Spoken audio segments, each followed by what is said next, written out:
Part 4. The Mysteries of the Avium.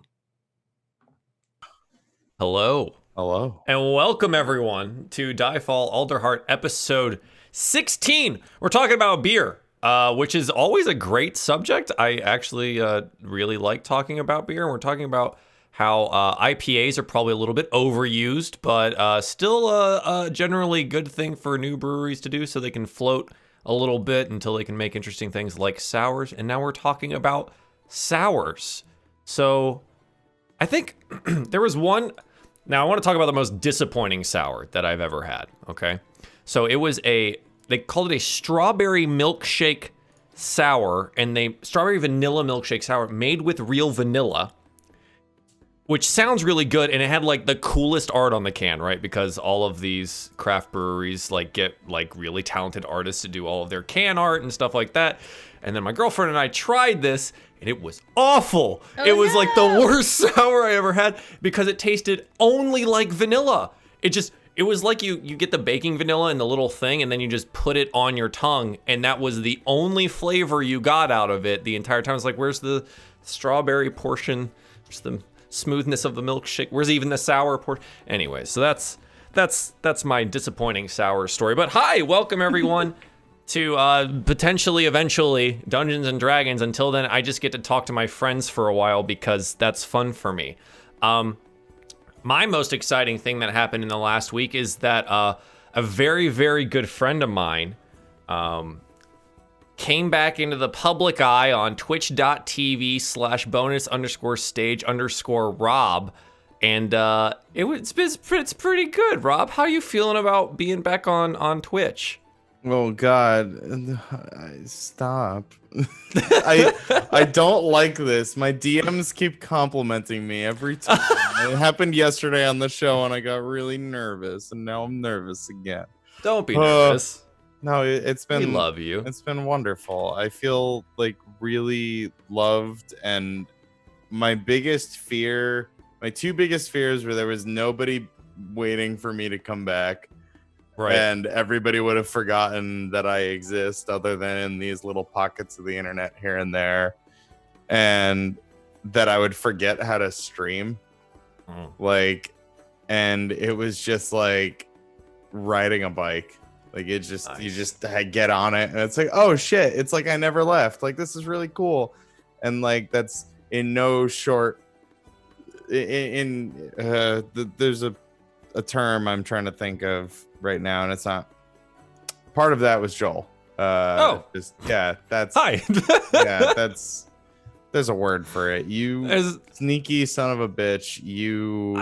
Went live just to give me a raid, and I hate you and I love you for it. And I watched the VOD the other day. Very fun. And I didn't tell you that I watched the VOD the other day. Did you really? You go stalk me afterwards? I wanted to see what it was all about. And hell yeah, man. Just hearing you be loving. I'm just sitting there in my underwear, just crying for a coffee.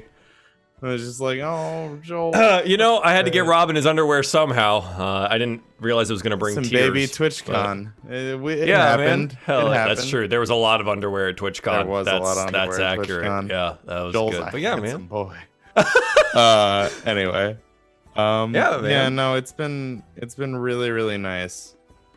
In no small part, that was what the sentence. That's come out of my mouth hole. Yeah, I've had a lot go on today, so my brain is just. It's all good, man. We're just gonna roll some dice, and no one's gonna say any words. I like that a lot. Stop after this. No one's gonna talk. It's gonna be really good for the podcast version of this. Yeah, no one's gonna say a word. Be great. Yeah. Oh, it's gonna be wonderful. But yeah, man, it's been great to have you back. Thank you. You showed us your Animal Crossing island on the first night, and then you played a new game, which I have some merch of, which is the moving out boxes back there. So how was moving out? Oh my god. The game, not like moving again. Wish I just moved houses like 2 months ago now, and it's like I wish it was that fun. Except not really, because I would have broken a lot of my shit. it was really fun, and we need to sort out that remote play thing because Yeah. I need to hear you react to that game. Oh, good. It is beautiful. For those of you that don't know, they've made an interesting decision to not have true multiplayer. Yeah. But only one person needs to own the game, and Right. then you can play remotely. But like the streaming through Steam. Yeah, like you stream the game to your Yeah. friends through Steam. Yeah. And then you can play it. It's very interesting, and Rob and I tried it out a little bit, and it was kind of wonky, but Yeah. we'll probably give it a go at We'll some figure point. it out. We'll figure it out. give it a It'll be go at great. some point. It'll be No, good. but it's apparently free on Game Pass right now, and my roommate just got it on his Xbox, and I was like, "Oh, this weekend, buddy! Like, There you go. Let's That's go." gonna be it. Yeah, man. I already need to play it again. 4 Well, hours then- was not enough. Good, man. I'm glad to hear it. Glad you're back. Glad you're on the show. Thank you. Yeah, man. It's good to have you. Malaveth, I saw you have a streaming schedule for May up on Twitter, but what are you planning on doing? It just says times. I want to know don't know. details. I want to know details and things. That requires a lot of forethought and preparing, and I don't want to do that. It's either Oh, yeah? art or Animal Crossing. One or the other. Okay. Okay, that makes sense. Or art on Animal Crossing. A little behind the scenes thing though. Malaveth is working on a very specific project for patrons of this show. So just, if you want to be a patron, go to patreon.com/DieFall. and there might be art in the future. Anyway. So every week I've been asking about Animal Crossing, but I want to pull away from that because I feel like we asked that a lot. Yeah, I know. So what have you been doing to fill your time that's not Animal Crossing? And you can't say art. I'm putting this one on you because I know you have commissions to fill, so you can't say art. Yeah. Uh-huh. I made a sandwich. Yes. What did you put on it? Chicken. Okay. Was it like a rotisserie chicken or was it like deli chicken? It's like deli chicken. There's like a chipotle kind of flavored Sure. chicken. Okay. And spinach and Havarti and tomato and mustard and a lot of mayonnaise. Yes. I just started putting tomatoes back on my sandwiches again. I forgot that I really enjoyed them. I just didn't want to buy tomatoes. But I always find that that's a really contentious thing about people, whether or not they like tomatoes. And if they don't like tomatoes, do they like tomato sauce / ketchup? And then do they like tomatoes, but some people only like tomatoes by themselves and just with salt on them? Or a little bit of pepper or something? And then only some people like them on sandwiches. Anyways, so do you like tomatoes altogether or are you only a sandwich person? Tomatoes are great. My boyfriend was like, oh, we are the tomatoes. Let's just make sandwiches without them. You can't make a sandwich without tomatoes. That's Really? all the flavor there. You can't. Huh. Well, I wouldn't say can't, but it is definitely better. It's definitely better. It's But a yeah, sad sandwich without a tomato. I don't want to eat a sandwich if it's sad. Unless it's peanut butter jelly. You don't put tomatoes in peanut butter. Right. That'd just be a little weird. It's pretty Be a messed up. little. Yeah, that'd be weird. Oh, did you do that? Did you put a tomato on? Oh, okay. I was like, wow. I didn't know if anyone would actually try that. That seems, wow. Okay. Well, No, that's good. not yet. Oh, I'm glad you're perfecting your sandwich skills, Malaveth, outside of Animal Crossing Thank you. and doing art. That's it's a real talent, and someone needs to do it. I gotta eat so I can draw and play Yeah. Animal Crossing. Right. That's the only reason at this point. Absolutely. May, where do you stand on tomatoes?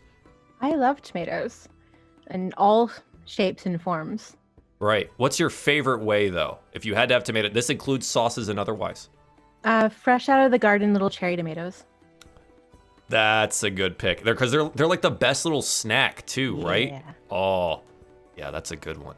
That's a good pick. So, also for you, other than Animal Crossing, what have you been up to? Yeah, this is tough now. I know, we're getting deep. D&D. Oh, wow. Yeah, perfect. Yes. Yes. Awesome. Are you still doing your at home campaign? Are you guys doing it online now or has it taken a hiatus? it's kind of on a hiatus because our group is so big. There's 9 people in that group, and so online would be hard because there's some people who are very vocal.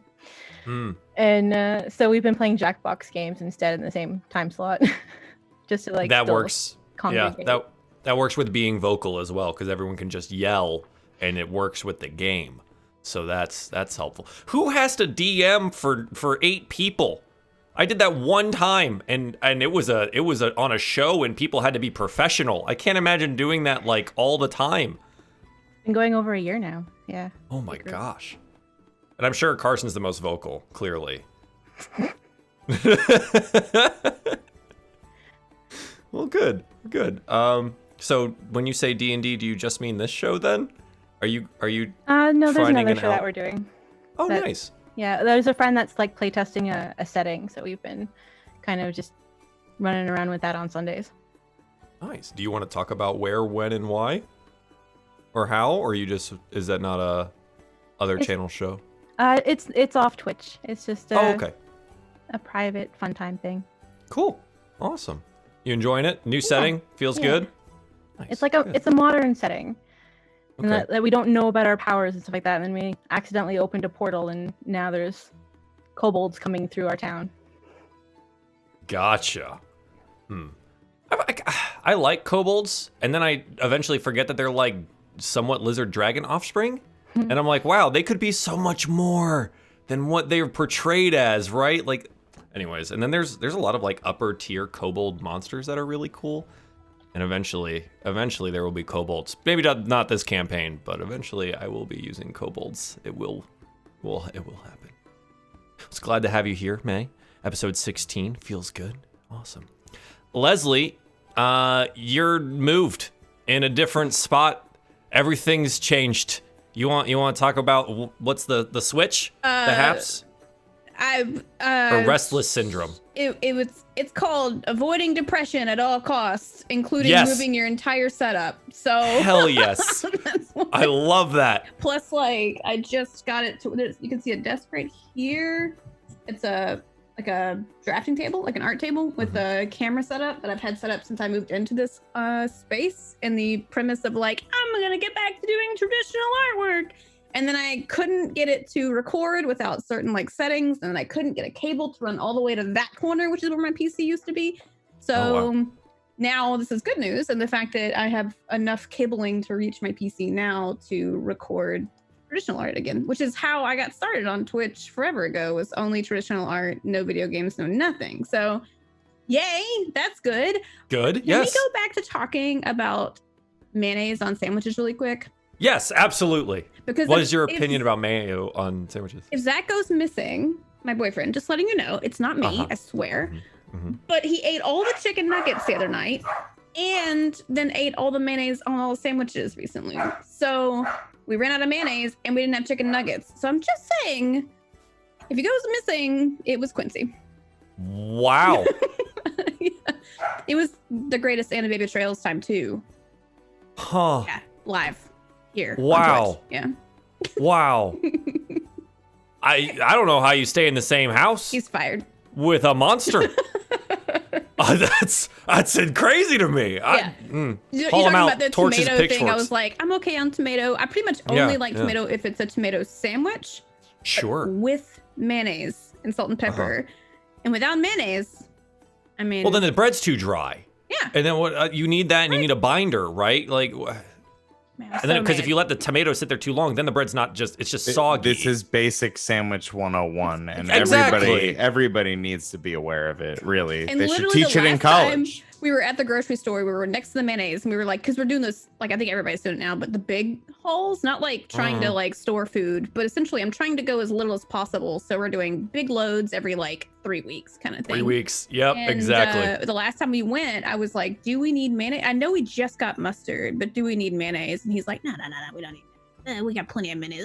We get back and it's like mayonnaise in the bottle. And I was like, don't touch it. You do like the shampoo thing. You put a little water in there, shake it up so you can get it out. It's been the thing where you're like slamming it on the counter and yes. trying to get any bit to get to the bottom. Oh God. And then I was standing the other day, we were I both feel making this. sandwiches, and he was like, And that was the last of the mayo, and he threw the bottle away, and I was just like, What a monster. You should have just done it mustard. like a sandwich swap, like while he wasn't looking. Yeah, real Yeah, quick. Oh, what's that over there? Just swap the top piece of bread. Yep. It was funny though. But yeah, the room change is just because I don't know if you guys ever get that, but like I sat down for work one day to stream and like couldn't progress on anything I was doing because I felt trapped. And it was like, I'm gonna change this a little bit, and then employed Zach one night to like help me lift and move and everything, and it was great. It was like done in 6 to 7 hours. It's still a little bit of a mess. You can see my cleaning supplies and stuff ready to finish cleaning and stuff, but like feels good. I also get this. I showed them earlier. I want to show everybody. Yes. I have a camera for the mountains. Look at that. You can see the mountains. Look at that. And occasionally when the flies land on the window or like when a bird goes by, it's like, hey, we're here. So this is actually just going to be the stream now. I'm going to overlay this over the thing, and that's it. And again, we're not going to do any looks talking. a lot like the Right? bag. I thought we weren't near water at all. Yeah, what Weird. happened here? You guys really did go to Brackenmill to start a home and just be out there. I should make a little paper cut out of a volcano, like coming over at the edge of Oh my god. I feel good. This was a good warm-up, guys. Thanks. I appreciate that. Are you ready to play some Dungeons and Dragons and do some things? You got next part of the adventure to go. The intro did say we're on part 4 now of the adventure, so you're officially to the next part. Let's roll for a recap, shall we? Yes. What's happened last time?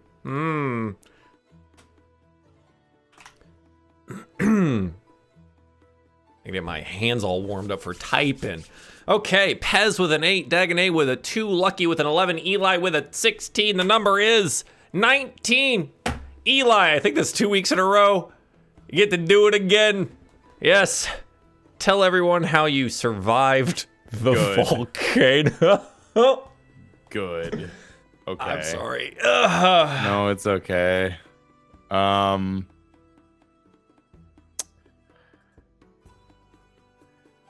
Well, there's no way around it. We got our asses kicked. Although, I will say, in our defense, it was a literal mountain what did it. And with that information, we unfortunately had to retreat back to Alderheart. I mean, there was some fear that we would bring the threat back home with us, and luckily that didn't seem to happen. And boy, there was a lot of running, a lot of just I worry about the group and how traumatic this must have been. But I mean, seeing Lucky lead us out of there, it was truly inspiring. Well, we made our way back to Alderheart and woke the council and told them the news, and they seemed to take it pretty seriously, all things considered. I know the tenders weren't exactly at the top of their list of credible sources, and I'm hoping this did something to change that. We took a night at Eliza's. She was lucky, or she was hospitable enough to let us stay the night. Pez went home to her family. I don't blame her. And we awoke to the plumes of smoke that seemed to be growing ever closer every day. They say our fate, or our hope rather, lies in Brackenmill with maybe a library to help us research what's going on here and maybe understand the history of the cataclysm at the Scorched Grove.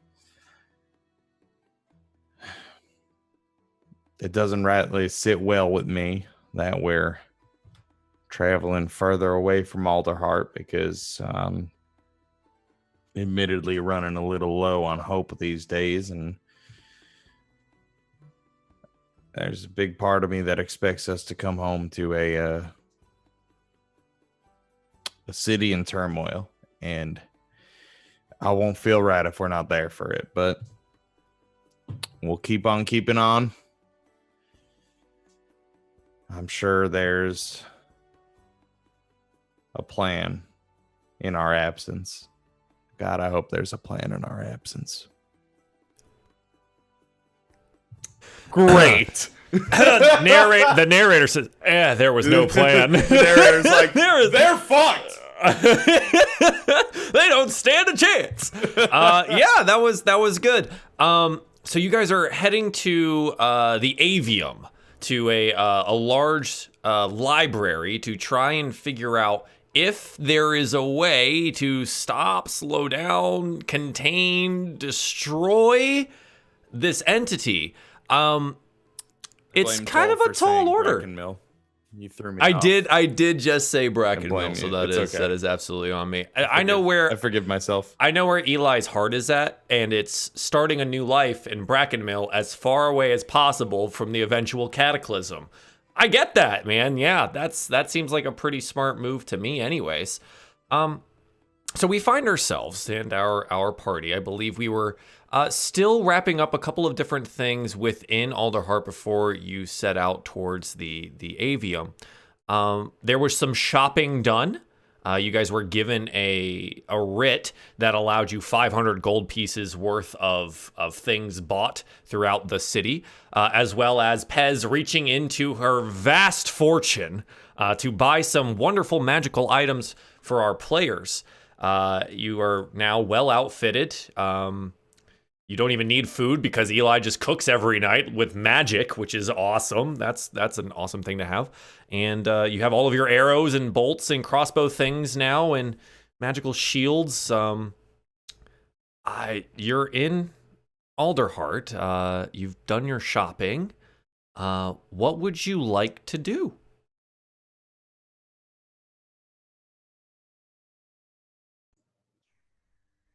Does anybody need anything else? Because I have so much money. You want some shoes? Do we need new shoes to travel through the forest? These speedy boots that I have worked out pretty good. Maybe we can get a bow for him, cute little laces. I don't think I need that kind of decoration. I think it would be good for your shoes, if you have little bows, but I don't think that is a look for me. I could always put more bows in more places. But if we don't need anything else, should we go? Are we ready?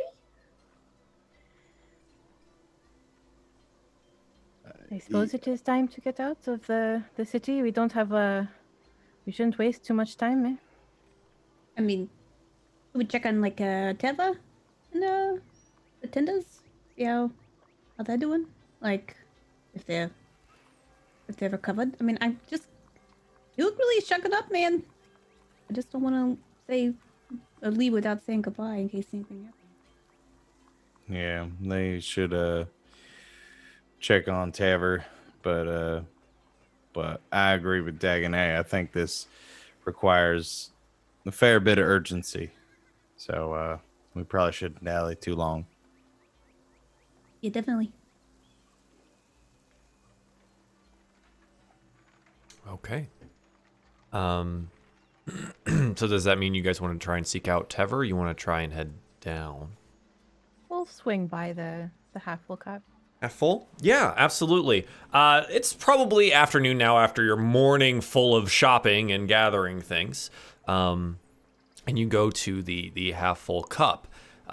Inside you find both Tever and Havel sitting at the bar. The half full cup is rather full of patrons. And they seem to just be talking rather closely. And Havel kind of has like a hand around Tever, and they seem to be enjoying each other's company, and maybe Havel is very thankful to have Tever back.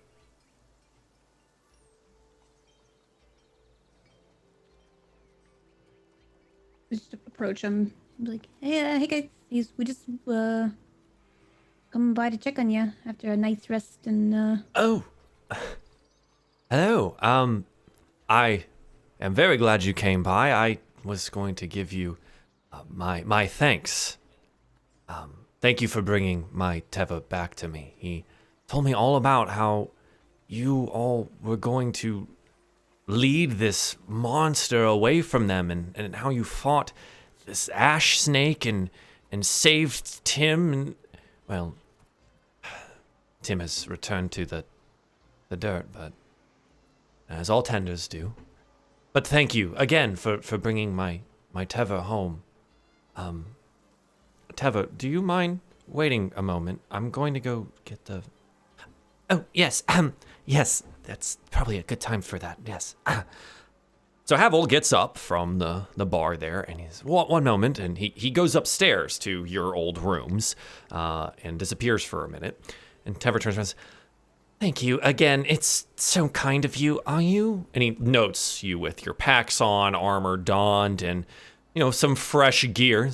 Oh, heading out today then, to the Avium? That is the plan, yes. Hopefully we will learn something about that moving volcano. Yes, yes, so hopefully some way to stop it, though. I mean, thinking back on it, did you see how it moved? Is there even... Well, you're the heroes of Alderheart. Do you have any hope for us? Well, it is beyond my understanding of what I'm seeing out there, but I hope that, our brightest ones in the Avium could, point us in the right direction at least. And I think that is a good thing that, we have them as an option left. Yes, yes. Oh, we will do our best to not lose hope. I don't know who had loose lips about our meeting with the council, but there are people already talking about it here in the city. What do you mean? Okay. I expect sooner rather than later the panic levels of the city will rise rather drastically and rather quickly. People seem to know about what we saw. Well, and as far as having hope, I mean, seeing you rise to the occasion out there is a perfect example of when times get darkest, there are still heroes among us, even if those titled hero are not present. So, it was mostly Tim. I followed his lead and I just did what I could to help. After all the work you had done, I thought it would be quite the shame if we had lost the only heroes I think that we have. Well, Henry, you are aware you saved our lives, right? It is true. Like I would be face down in the ash if it wasn't for your healing. No. I mean, I tried to do some healing, but your bandaging was... Well, I'm going to be honest about this one. Your bandaging could use some work, and actually the tenders are rather good at it. If you would ever want to learn, you could come visit and maybe take a class or two, because I think you might have just mummified the person rather than doing any good. it's a pressure thing. But now that you say it, because you guys, while you're here, if you're worried about, chaos ensuing here, can you guys volunteer your time teaching the public some yes. health mechanisms? Havel and I were discussing this morning what our role as tenders would be here, and we really do have two options. We stay here with the rising panic, the flames of Alderheart as they are here, or we go fight the flames on the front lines with our tender brethren. And as of right now, we aren't really sure what to do. Obviously, the safer option would be to wait here at Alderheart, but isn't that just us being cowardly and not joining our tenders out on the front lines and trying to stop all the fires spreading from the north? Needless to say, it's a little bit of we're having a bit of a struggle. I understand. I just feel like a lot of people in the city don't understand what's coming or what's happening, and I don't know if... I don't think we rightly understand what's coming. And I know. I just... they didn't believe about anything, the fire bats, the ash snakes, all of that stuff before. If the council gives us some kind of... Well, you remember me on my little soapbox the first time you met me, and no one seemed to be listening to anything that I was saying, and now, who would listen to me then? Hal was always so much better at talking to people, but he never wants to speak up, and... Well, we'll do our best. I know I will, and Havel, of course, will. He's the best of us, anyways. And as if on cue, Havel comes down the stairs, holding... Looks like a lump of metal? Oh, what is that? It's kind of like a feather stick. Oh! And he places it down on the bar in front of you, and it's a finely crafted helm with a long feather sticking out of the top of it. He says, yes, this is for you. Short amount of time, I bought the finest one I could, and, I've adorned it with, one of my own feathers. And you note that it's like a iridescent green into blue feather sticking out from the top, one of the longer ones, to thank you for bringing my Teva home. I don't really have much otherwise, and to thank you for the room as well. But here, please, and he holds it out to someone to take, a little bit embarrassedly. Oh, that is a mighty fine gift. You didn't have to do something like that. It is impressive. It does, your feathers are quite beautiful. It's a shame that you took one out, but it'll grow back. I'm sure of it. No, it is honestly the least I could do. If there was anything more, I would truly hope you would tell me. Teva is, he's the only thing I have, and it was brave of him to go, and he looks over at Teva, and Teva kind of scrunches up into his robes. I don't know what I would have done without him. So thank you again, and if you ever need anything, a favor or, minor healing of some kind, the wisdom of a minor tender in the order, I'm here. And I'm sure Teva will help as well. That is mighty kind. I feel that I owe, you and and Teva, because without Teva I would be dead. So, there's nothing that I can exchange my life for, that. But without Teva, you'd be dead. Yeah, what are you talking about? You don't know it's fine. Like elbows. Tever's just like in his robes, just like.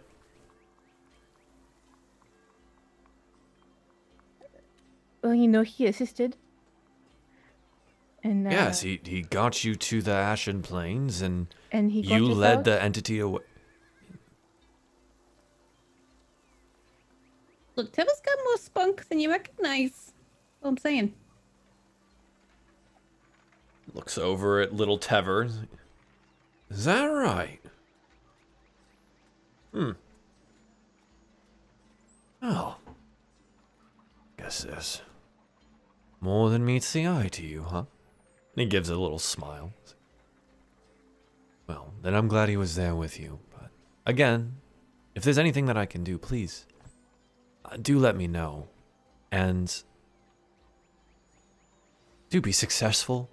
I think we're all depending on you here, and whether or not the city knows it, I think you might be the only hope for us at this point. No pressure, though, right? I mean... No, of course not. And Tever's like comes, of course there's pressure, there's a giant thing coming, and then Havel just like puts his wings over his mouth. And says, it'll be okay. No pressure. I am sure it will be fine. This was a little bit of a sticky situation, but I think we'll make it back from the Avium, at least I think. Oh, well, with the time. bandits off the road, mostly off the road, from what I'm hearing, it should be rather safe, though I have heard of, well, there's a certain creature that lives in that area of the wood. I don't know if you've heard of them before. Prowlers. They are, curious creatures. It's like the forest themselves can grow on their bodies and they're almost impossible to see. Perfect camouflage. DM, are they beast type? I believe so? Yes, they are. It's like Lucky's favorite enemy is beast. Yeah. So can I roll to see if I essentially know what he's talking about? Yes! Okay, cool. I would love that. Roll me a nature check, I believe, because it's your favorite enemy, you get it at advantage. Okay, cool. That light is just too bright for me. I have to turn it down. Wow, Lucky is distracted by this hat. Oh, that is a 0! That is a 0! Right? That is impressive. Wow. Weirdly enough, never heard of one. I never been to that part of the wood. Tell me more. Like, I do think that's probably what it is that maybe you haven't been to the south side of the wood. Maybe your most of your former life was spent on the northern side of Alderheart and maybe to the west where you had met everyone at that village. So maybe you don't know so much about the forest prowler. Hava goes, oh, yes. Generally, I mean, really just told in children's stories, but they're actually real. Incredible creatures, really, incredibly powerful, but they'll, if they think that you're small and weak enough for them to take down, they will just leap down from the tallest trees and land on top of you, and then you'll be dead. It's a rather quick affair, which I suppose is a mercy, but just take care if you plan on traveling through the woods. That is good to know that we need to keep an eye on in the trees. Yes, just keep your wits about you. But as heroes, I'm sure you always do. Is there anything else that Tever and I can offer you? Well, just be safe, and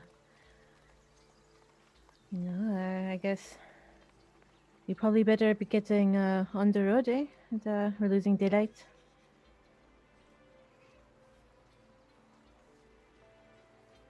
Okay. You have your goodbyes. Havel shakes each paw and claw rather firmly and vigorously, and Tever kind of does the same, but in his own timid fashion. And you leave them there at the bar.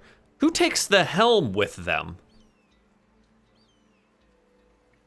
The dagger? hey, look. I was gonna say, if it's a leather helmet, Lucky's gonna fight you for it. If it's metal, It is metal. It is a full helm. I feel like Lucky tries to lift. He's like, it's too heavy for me. Gotcha. Yeah, it probably fits the best on Dagonet. But if anyone does have, I wouldn't say it increases anyone's AC by any appreciable amount. It's more of an ornamental piece than anything. So any of you could wear it if you chose to. But it is a full helm with one of Havel's long green-blue feathers sticking out of it. Would it add to an intimidation roll?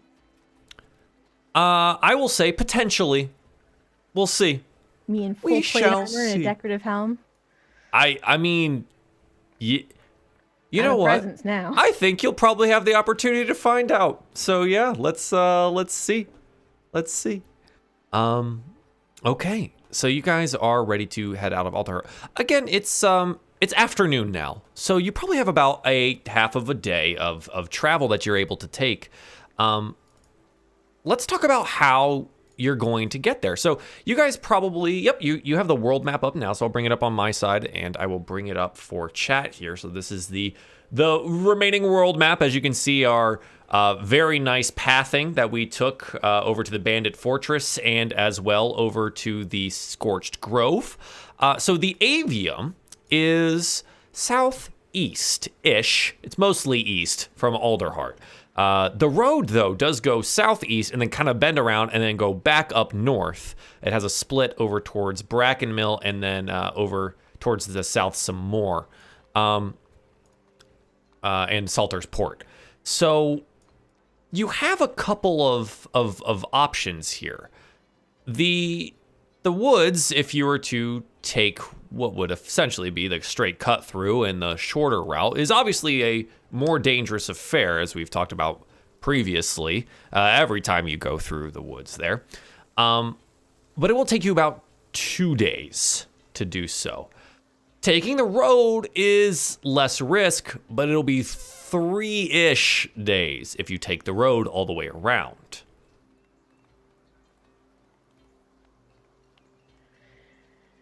Well, do we risk it for the sake of speed? I think we need to. I think the quickest route is going to be our best route. Yeah, that sounds good. Yeah, and thanks to his heads up about the Prowlers, we can keep an ear out for them. Yes. Exactly. That hamlet would protect against any aerial attack, I'd imagine. Probably mostly just bird poop. I mean, that counts as an aerial attack, I think. I think it does, yes. Chemical weapon. Stinky. Unbelievable. Oh my god. Okay, so you guys would like to take the route through the wood? Yes.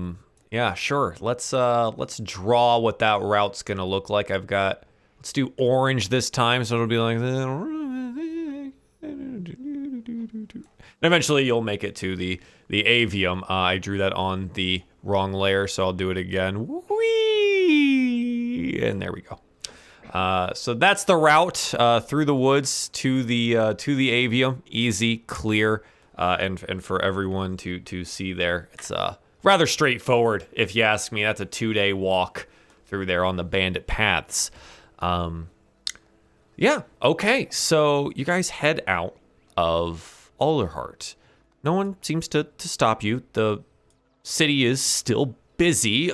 As you go further and further down the tree, you again note that there are many refugees here and more arriving every day, especially with the, well, as you know, in the next couple of days, the renewed fires up in the north and west. People will definitely be coming to Alderheart more and more frequently. Okay, so you guys are going to take the forest road easily enough. As you head towards the east into the forest, who is leading the way? I mean, if no arguments, then Lucky would. But I would like to.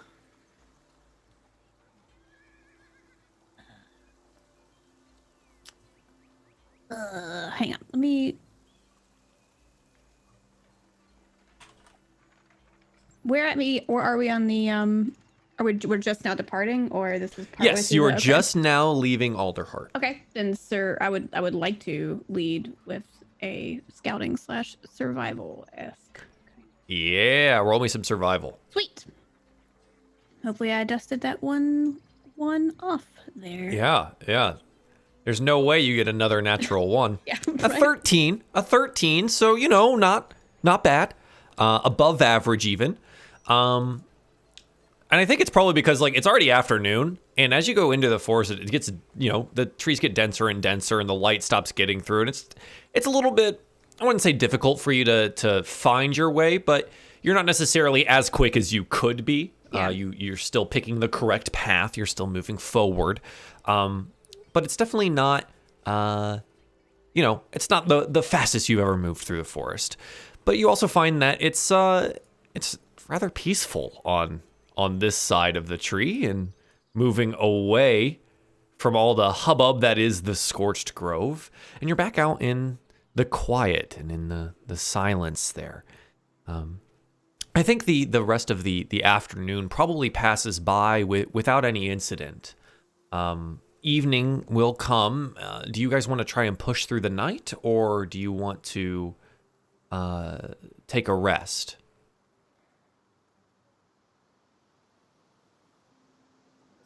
Where are we? If we do push through the night, would we make it? Or No, you definitely wouldn't make it immediately. So generally, the reason I asked for that is because you will get to your destination faster. Travel is a little bit more difficult through the night.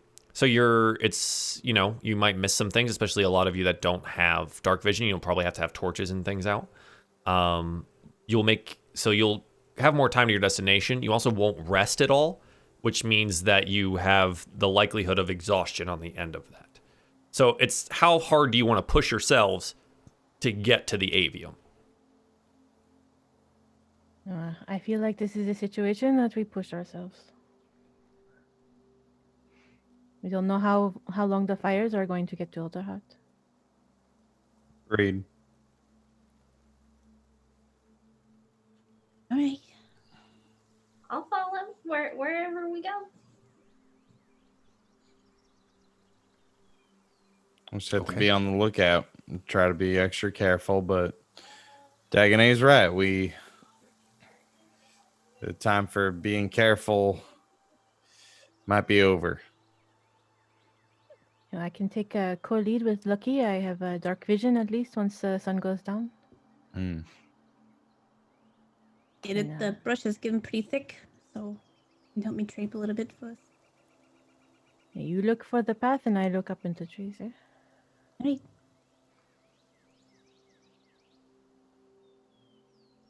Okay, so you guys are gonna try to push through the evening. So definitely the first thing I'm gonna need is another survival check for this specifically. For the mapping away, essentially. Yeah, okay. right. If you're leading, if you're gonna try to map the way, then yeah, I'm definitely gonna need a 7. I mean, I think it's pretty clear why the roll happens, right? It's dark, man. And you have a torch out and stuff. Like, the torch only really gives you about maybe 10 feet of good light before it hits a tree or a bush or something else. And then it's hard to see past that. And you're trying to follow these really convoluted, like, bandit back paths. And it's getting a little bit difficult. But you're, keeping the faith and trying to push forward. Who's keeping a lookout right now? I am.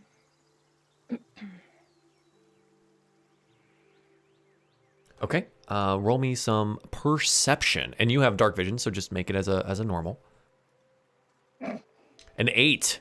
We're doing real well, Lucky. Okay, I think, well, as most of us know with night vision, right? If you're trying to see in the dark at any point in time, if you have any source of light that's like around you, it just messes up all that you can see. So like, these damn torches. Yeah, the torches are screwing up your vision, but you also need them because your party can't move without them. So it's become this real issue, I think. Okay, so you guys continue pushing onwards deeper into the wood, and okay, this will be a thing. And as you continue going on, who has a passive perception of 12 or higher? 14. 14? And this is good, too, because, Lucky, you're leading the way. You start... Sorry. No, you're good. You guys start hearing water. You can hear the sounds of water kind of rushing ahead of you. Now, you note that there's probably, if anyone's had like a map on them at some point in time, there's probably like a stream of some kind ahead that you might have to ford, or hopefully there's a bridge, but you do note the water sound. Yeah. Is it As like you make- a stream level of water sound or like river level of water sound? You know what? For that, roll me a perception check. Let's get a more specific. Yeah. Oop. A 14. 14. Yeah, so not like a small river creek, more like small forest river. Okay.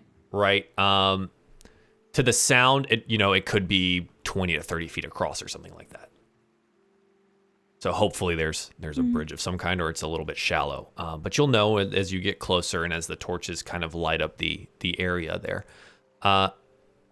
Okay, so as you get closer to that spot and to where this river is, and you can kind of see it now, the torches, you can see like the faintest glint of the river in front of you from your torchlight. And you do see that there is a bridge. There's a bridge. And as you get closer, there's some shadowy form standing on the bridge. I know you're scared. It's fine. I feel like for RP's sake, Odd Lucky, like these failed rolls, inability to see, and under the pressure of leading, the ones we've seen as shape, I think he's almost instinctively going to do Primeval Awareness at 1 spell level. Okay, so what does that do again? Let me put it in the chat. Yeah, use There's your my action. bad copy pasta, but Expend 1 ranger spell slot. Focus your awareness to the region. For 1 minute per level of the spell, you can sense whether the following types of creatures are present: Aberration, Celestial, Dragon, Elemental, Fey, Fiend, Undead. Is Primeval Awareness just a 1 action cast time?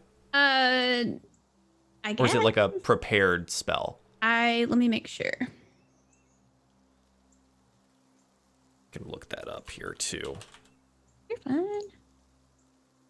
If I knew how to spell Primeval, I think that would probably help. I need to look at that again. You're fine. Primeval. Okay.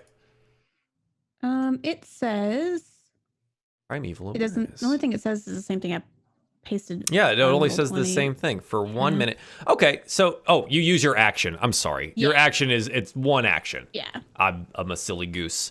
Yeah, so you stop the party behind you. The torch is kind of flickering. We like get this shot of Lucky like maybe like sniffing the air a little bit. Okay. And like you get the crackle of the torches and no, aberration, celestial, dragons, elementals, fey, fiends are undead. I mean, doesn't seem abnormal for the area. Whatever's out there. Sorry, volcano storm / ash snake has spooked Lucky for anything abnormal jumping out. So he's definitely like, it's not an ash snake and it's not a volcano. So, can you guys make out what that is up there on the bridge? I think that is a good part. Dagger is gonna squint, take a few steps away from the torches. Can you put those down a little bit, eh? He's gonna try. Yeah, and Eli will see what it lower is. his torch. Yeah, lower the torch. Okay. Roll me some perception.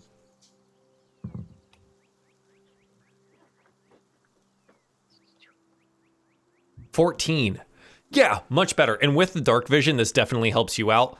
There is something large, potentially armored. Looks, kind of like a humble folk.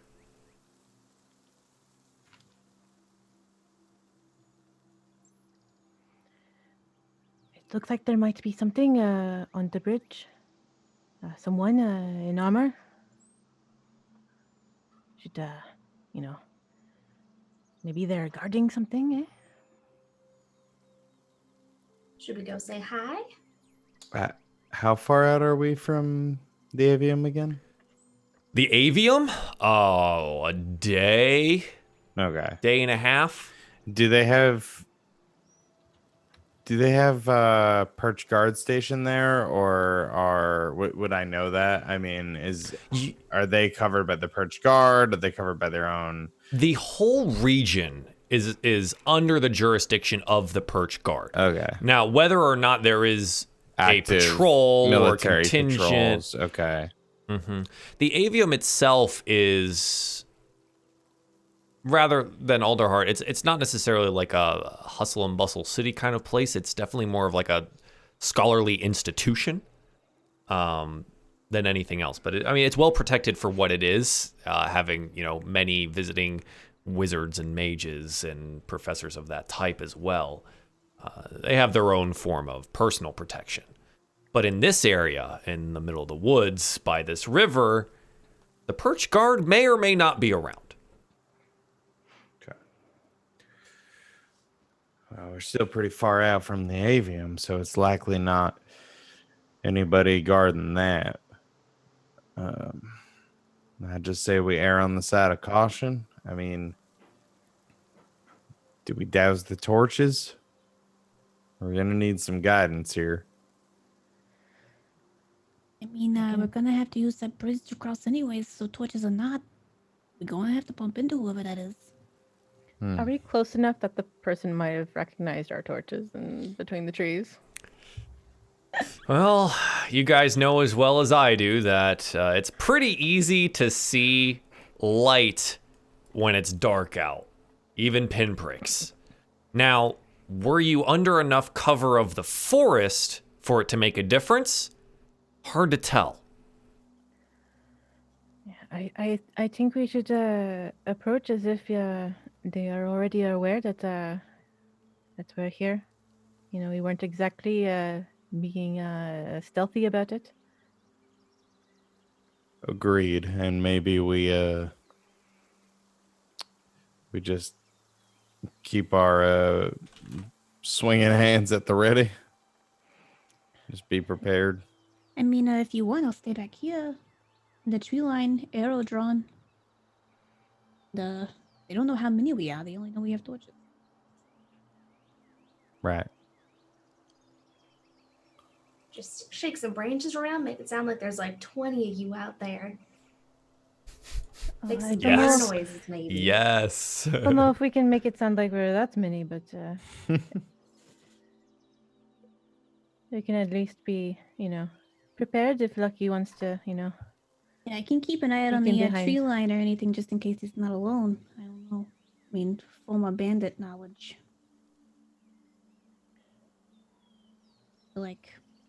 Yeah, why was he out here on the bridge? Are you holding a torch, Lucky? No. Okay.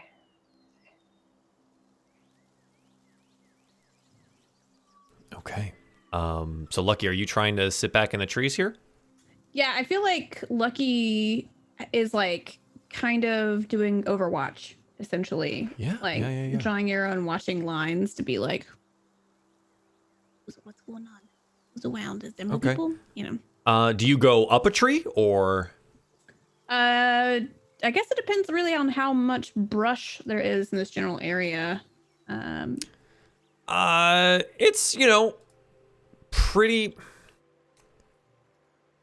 It's pretty closely packed, I would say, for the area. But you could get up into a tree and probably still see at least the bridge. Okay. If that's the plan. Yeah. And not be too far away from your companions, right? So how far away do you want to be if you were to make a decision on How that? far are we generally from the bridge, right? Like where the brush clears kind of to the bridge. If I was on forest 60-ish line, feet. I would be okay. 60-ish feet. Now I think maybe one or two trees into the brush, so I can still see pretty clear between one or two. Okay. But yeah. not the most forward tree, and then I would say roughly under 90 feet if I could. Under 90. Okay. Yeah. So you'll be kind of ish at the edge, couple trees back. Sure. Yeah, absolutely. Cool. There's definitely trees there. Are you gonna try and get up on some of the branches there?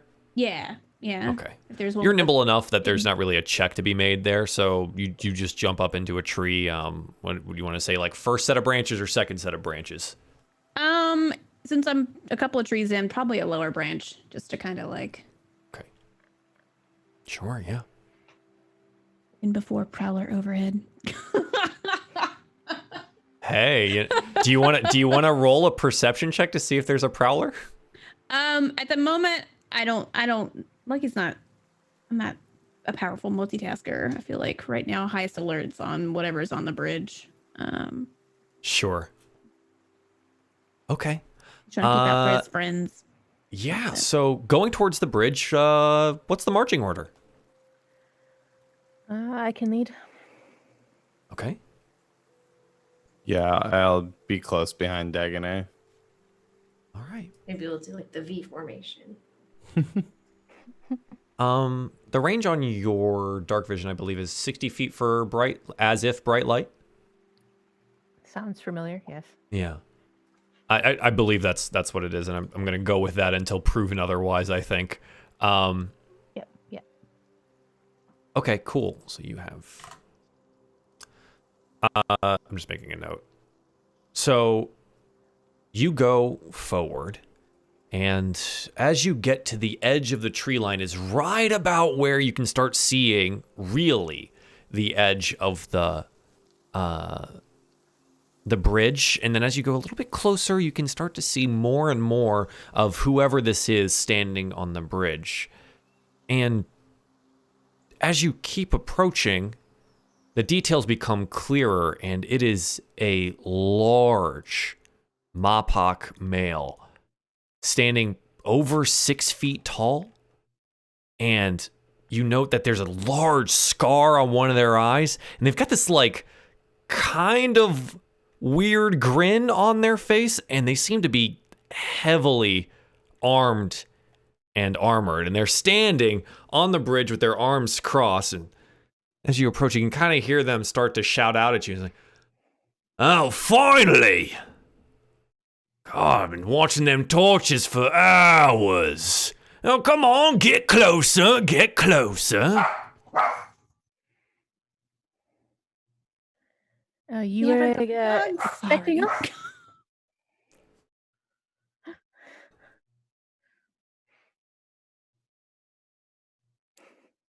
It's all good.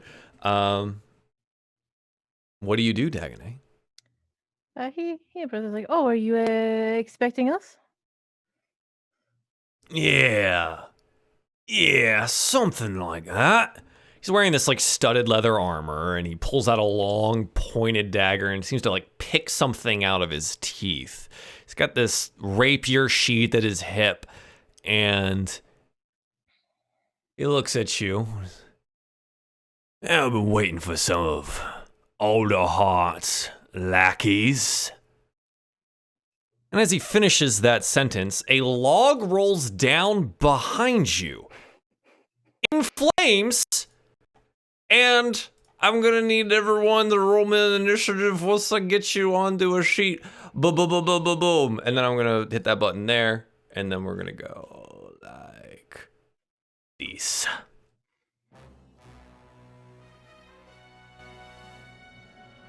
What would you say if I told you I stopped preparing Create or Destroy Water once a literal frickin' volcano attacked?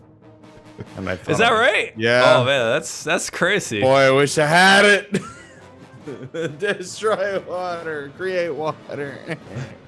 Help. So let me know. They have changed how the tokens work. Have they? Yeah, for how light works. Oh no. So if your character doesn't have vision, oh no. if you can't see anything right now, you should be able to see something, even the ones without dark vision, because there is a token that has light. So I'm actually checking all of your tokens right now because I didn't think about it. Who's holding a torch right now? I wasn't doing anything. Eli? So, yeah. Eli's holding a torch? Okay, so you're going to have 10 feet and then 5 feet. That's probably... Hey. So you should be able to see now. Yeah. Vision. There Thanks, we go. Ted. Pet, can you, well, let it save. Pez, can you see now? Yeah. Oh, I'm lagging like crazy. Oh, okay. All right, we're good. We're good. I'm back. I'm back. All right, so Pez can see. Lucky, can you see? Yes. Excellent. Also, all of you guys should be at full HP. So some of you have some HP missing on your sheet, so go ahead and put those back up to full. Dagonet, what's up? I have nothing. You have nothing. It is white screen right now. White screen. Dagonet has seen God. Oh gosh. You zoomed all the way out, too, just in case. Yeah, no, I have nothing on the board. I copied your token over, so it should be I don't even working. have a map. Let me know if that fixed refreshing. anything. Yeah, the only thing I could suggest is maybe doing a refresh. I know the vision stuff's gonna be a little bit weird until we get it all figured out, since they did change how it works. Refresh. The turn order is up though, if you guys want to start doing your initiativos. And I will have to get my initiative for this fine fellow here. I'm sure he's totally fine. Okay, you might have to add my light back. I Okay. can't seem to select my token. I'm gonna roll initiative, but I now have a black screen instead of white. Okay, so that's vision. that's good. That's Yeah. good. At least we're that's making something. we're making progress. Okay. Save There thing. we go. Let me know if it pops up. Mm. Lucky, you said you can't select your token? I can't. You know, when you click on it, it comes up with the boop, boop, boop on top of it. Yeah. It won't work for me. I just see the HP over the top of it, and that's it. I can't. Do you touch have it. Okay. Just to ask, do you have the selector? Yeah, the actual Okay. instead of pan. it's the Try selected pan. try a refresh for me real quick. I think I had some like drop, so I'm not sure if that is playing anything into it. I have not changed this token at all. So, Why they change their system? Cool. because it actually makes the dynamic lighting a lot better if it works the first time. So we'll see how that continues Okay, to now I happen. can select it. Yeah. Yeah. Okay. Good. So I think it's probably just a my end thing, because I think I had like a small internet outage, but we didn't lose stream, so feels good. Hi guys, we're still here. Yeah, we're still kicking it. Haha. You want to apply that initiative, even though I rolled it, but I couldn't. I didn't have my token select. Yeah, I'll have to add it for you here Sorry. in just a moment. Okay. Do. All right, where's your initiative? 18. Yeah. Okay, we'll add that.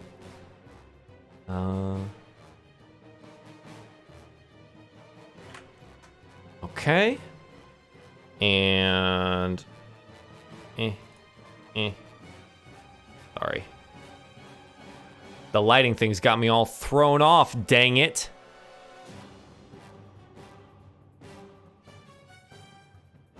And then this.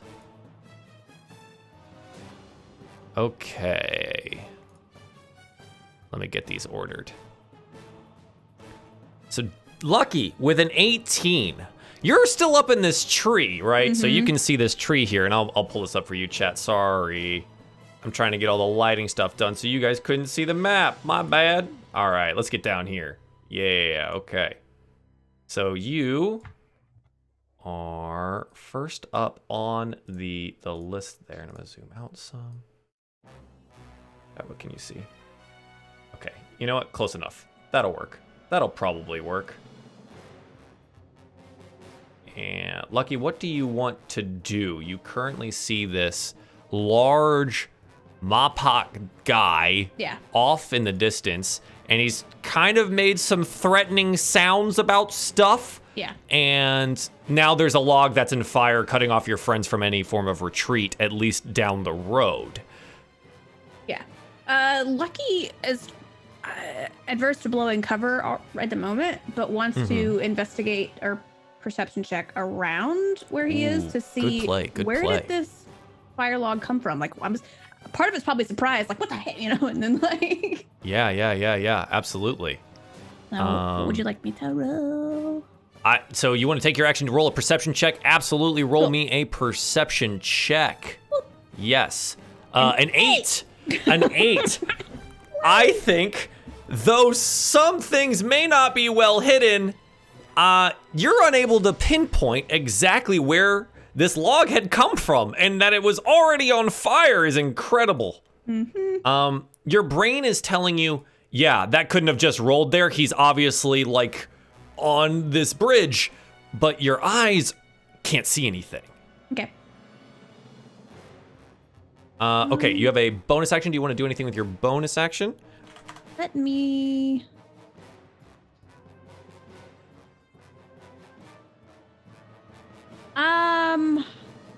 You guys rolled pretty good initiative comparatively to me.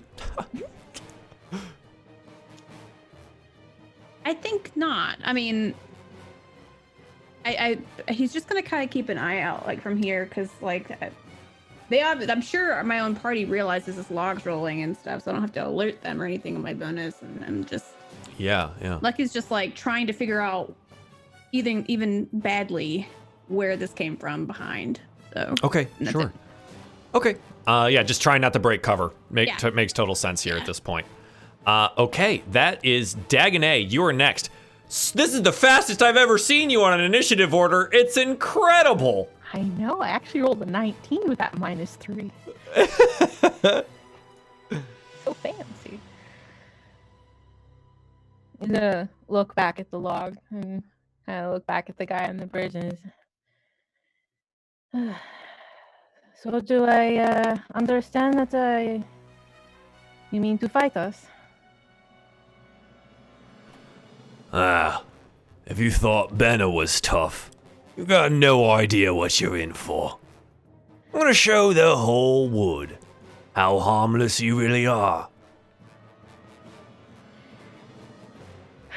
Well, here we go. He's gonna and move forward.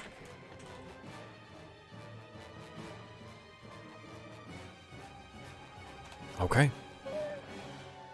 Are you able to select your token? Or yeah. All right, nice.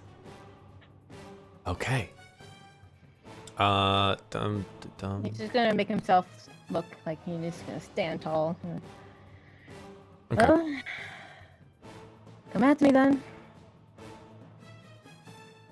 Gladly. Do you want to do anything with your action?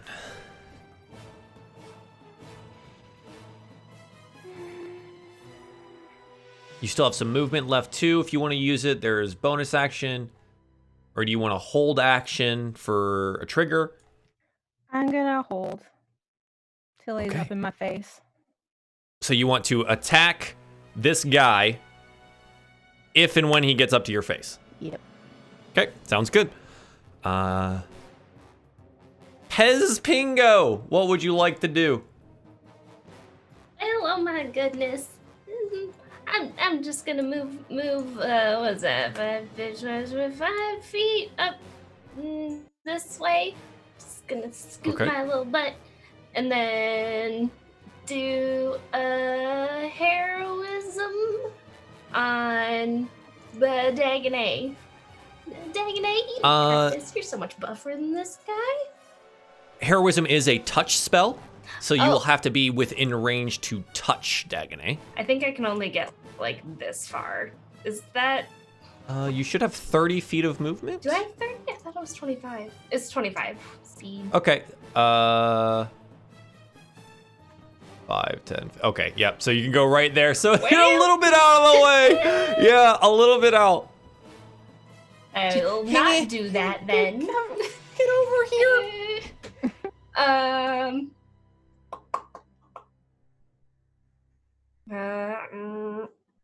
I'm out of range for like everything. I think I'm just gonna. Yeah, you've got your Bardics if you want to use them. Is that one touch too? No. Bardic Inspiration is just words. And I think it's 60 feet. And then if you have your crossbow, you're definitely within range of stuff. Yeah, I was gonna, knock an arrow and get ready for that. And then do, how many Bardic Inspiration? I'll just do a Bardic Inspiration on Dagonet. Okay, yeah. So much. Dagonet, you feel inspired. You have I believe it's a D6. Yes. All right, you have a D6 for the next 10 minutes to use on any of your rolls except for damage. Okay, so Pez, do you want to utilize that crossbow for your action? Nobody has done anything yet, right? I'll probably just hold Yeah. on to it until he attacks.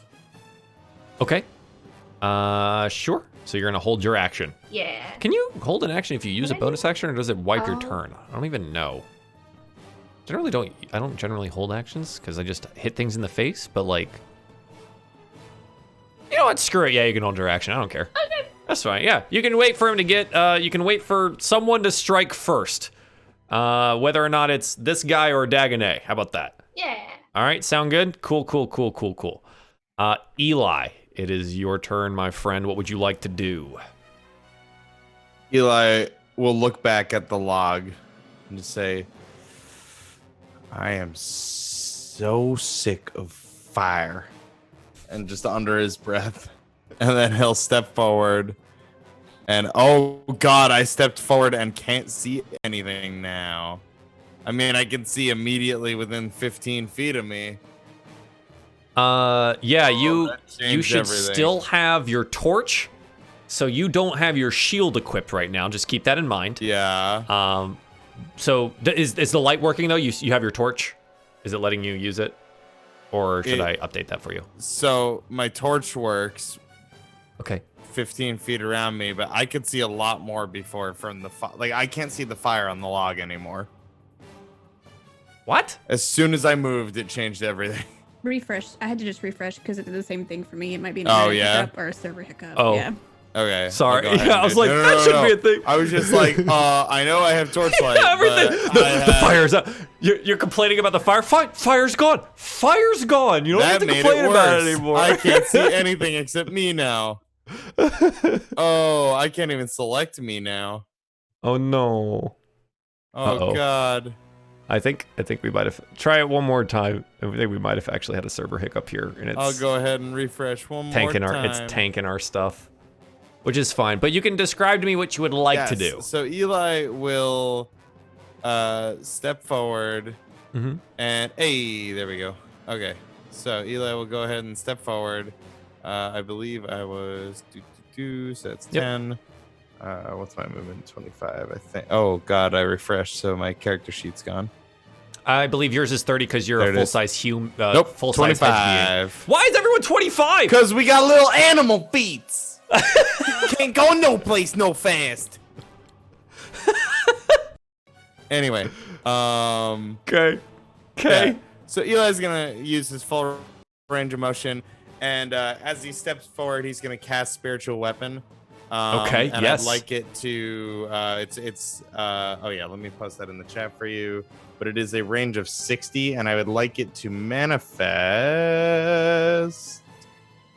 right heckin' here next to this guy, like north of him, 1 square. Mm-hmm. And I can make a melee spell attack. I would like to choose not to. Yes. And just I want the sword kind of, or the spear rather, to whereas last time he sort of shot it out of like his sleeve, I kind of want it to come up from the water and just end up yes, at Lady his in the throat. Lakes. Yeah, Lady in the Lake style. Yeah, I want it to end up right at his throat. Oh, yes. And just say, now, if you came here looking for a fight, we are hardly in the mood, and this is hardly the time, my friend. And I would like to hold. That's a bonus action. That is If a we're bonus. Playing by the same rules. Is it possible to hold that melee attack if he chooses? Not the move? bonus action portion of it. Okay. You have an action that you can hold. You can hold an action. Chat reminded me that the action will use up your reaction portion of your turn. Interesting. So if you don't take an action on your turn, It will use your It'll reaction. use your reaction, but if you did take an action, you could still use a reaction? Really? Yes, because you're waiting. You're foregoing action now. I see. Yes. Got it. And because reactions are very specific things, you're Yes. getting a Okay. full action Understood. on your reaction with a specific trigger happening. Right? So in this case, Dagonet's was, if this guy approaches me, I'm going to hit him. And Pez's was, if Dagonet hits him, I'm going to hit him. Yeah. Eli will then hold on to this and trust that Dagonet's ready to swang. Okay. Perfect. Well, now, chuckling menacingly, Crawl the Scavenger King.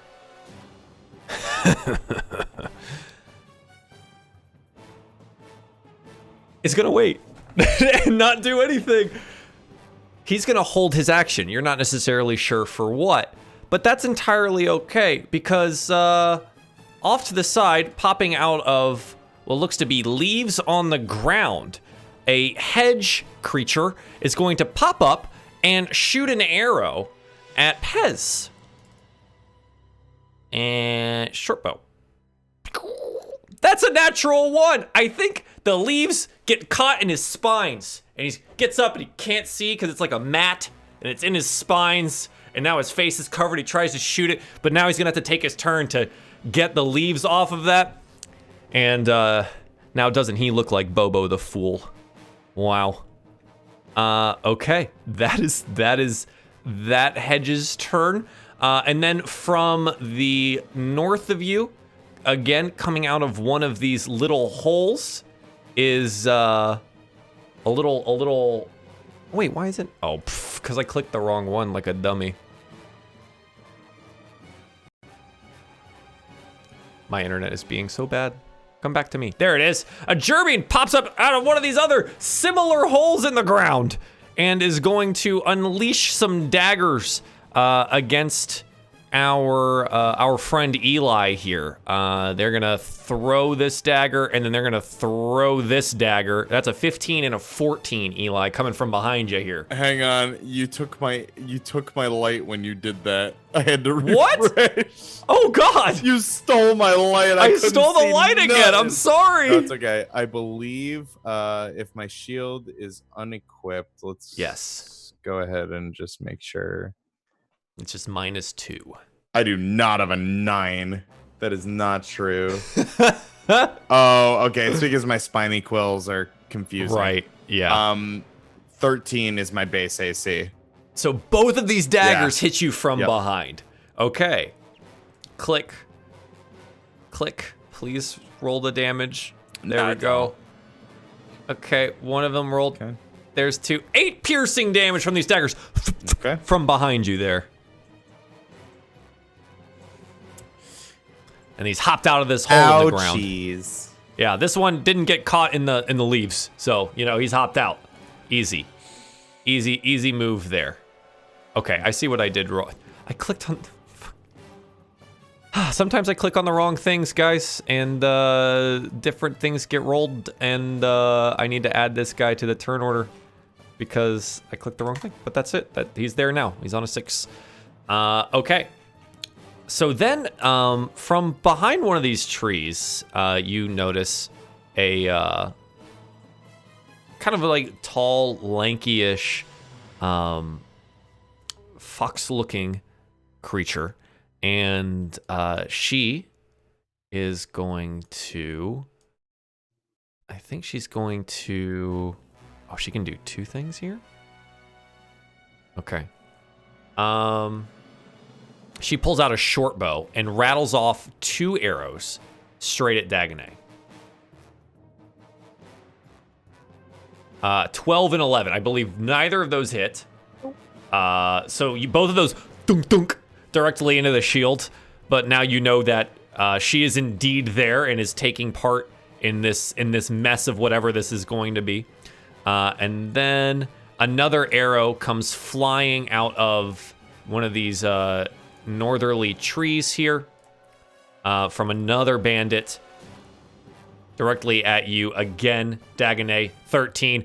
So it's duk duk and then duk. So all 3 of these arrows go directly into the shield. Luckily, you are well armed and armored. Good for you. Good for you. But that is their whole thing. Lucky, you're now at the top of the turn order. All these people have come out of the woodwork, the leaf work, the groundwork. They're all over the place. Mm-hmm. I imagine in like quick action, that guy like jumped out who's high up on the ledge, who is now fumbling with his etc. Regardless of time for initiative, Lucky, his first action would be to Hunter's Mark him because he's been trying to keep an eye out, kind of thing. Okay, yeah. So that's like his immediate, just like, oh, there he is. I was ready for that. There's that guy that pushed that thing and set it on fire. Yeah, absolutely. So he Hunter's Mark, there's that guy. And then immediately marked for death. He fires arrow at. Yeah, fire them arrows. Bro, let me. I'm sorry. I gotta check my spells. My first time playing a ranger, I can't remember what anything does. I got so many spells. So many spells.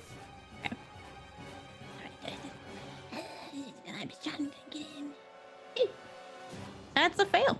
That's a crit fail. That is that's a natural 1. I don't know where Lucky's rolls are today, you guys. I think it gets caught in the netting that he used with the leaves, so it's just like it just hits this like dry leaf patch, and he's just like, huh?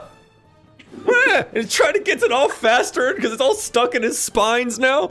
Oh, this poor guy never stood a chance. Oh my goodness. Okay, yeah. That's a action, bonus action. Is there anything else you want to do? Okay. If vocation hasn't been revealed, then he's kind of still just like, I'm gonna like. You're unsure Yeah. if it has or has not been. Yes. I feel like Lucky would be kind of prided about it, be like, they still can't see. So, Dagonet, it is now your turn, and this Mopok brute sitting on the bridge. Come on, then. Let's go, Striggy boy. And I should walk to you. Why? You're the one that wants to fight me? One-on-one combat show who's stronger. And he kind of like flexes a little bit, and he's got this really long dagger. It could almost be a short sword, but it's just really large. He kind of flexes it out, seemingly ignoring the sword flying next to his face. He's putting on a really good act here. Well, you want to fight me? I don't think I should come to you. You're the one who wants to get this over with, eh? Fine then, I'll come to you. Shyla! Keep me healthy. And he kind of like rolls his shoulders a little bit and cracks his neck, and he draws out his rapier. Dagon's gonna hold action. Gonna hold and wait for him? Okay. Yeah. Pez, what do you want to do? Do I see Shyla?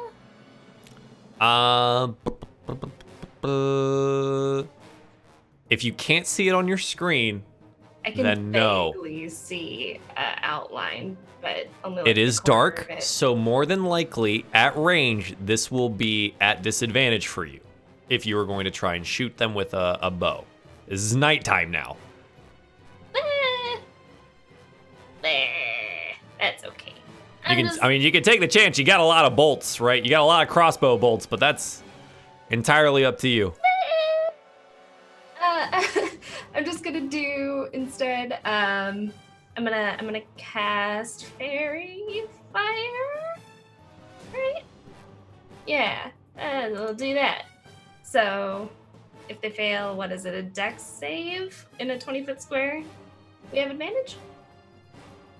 Any creature in the area when the spell is cast is also outlined in light. If it fails a dexterity saving throw, for the duration the objects affected the creature is shed in light. Any attack roll against the affected creature has advantage. Okay, so where are you centering this again? Do I need to scoot this way to get the hedge as well, or? A hedge is below you here, so it's 20-foot cube. So what are you trying to light up? Yeah. So you just want to light up the hedge? Probably just 20 feet around myself to get the hedge and gerbine for sure. Okay. a 20-foot cube.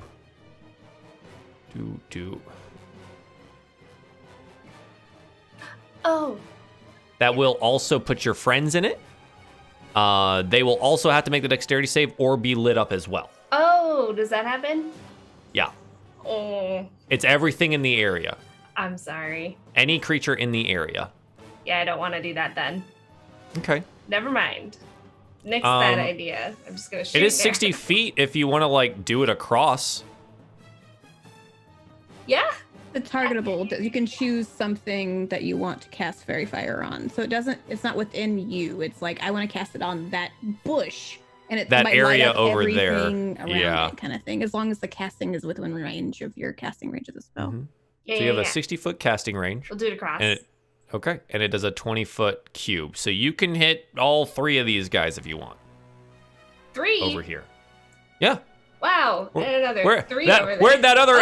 arrow come from, huh? That's crazy, right? That's nuts. So dark so out here. They have to do a dexterity saving throw, you said? Yeah. Okie dokie. So the first one. What is your dex save DC? Spell save DC? Yeah. 14. Okay, that's 1 failure. That's 2 failures. Where's my last one? Where'd you go? Gosh dang it. There she is. Wow, all 3. Okay, so we're gonna try and do this in a nice little fancy way. We're gonna do, they emit a little light. The light distance, we're gonna call it 5 feet. It looks so You pretty. can see them outlined. Can you see the first? And now the third one that you didn't know was there.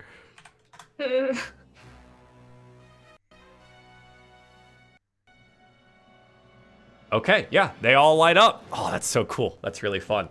And then they kind of like look down at themselves, and the one in the tree is like, because it looks like fire on them, but it's not. It doesn't do any damage. It just lights them up. And the fox is like, stop doing all that. It's not gonna hurt you. Just light you up like a tree.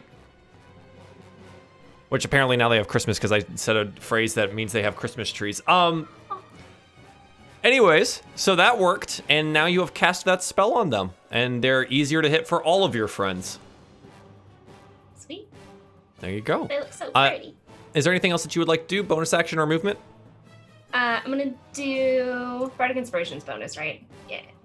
Yes. Can you have multiple of those running around at the same time? Can I? They just can't So out of it today. stack, All right? You can have them on separate people? Okay. Okay. Yeah, I'm gonna do one of those on Eli. Perfect. Eli, you feel inspired. You'll just be stronger, you know? Any damage you take just makes you stronger. Look at you.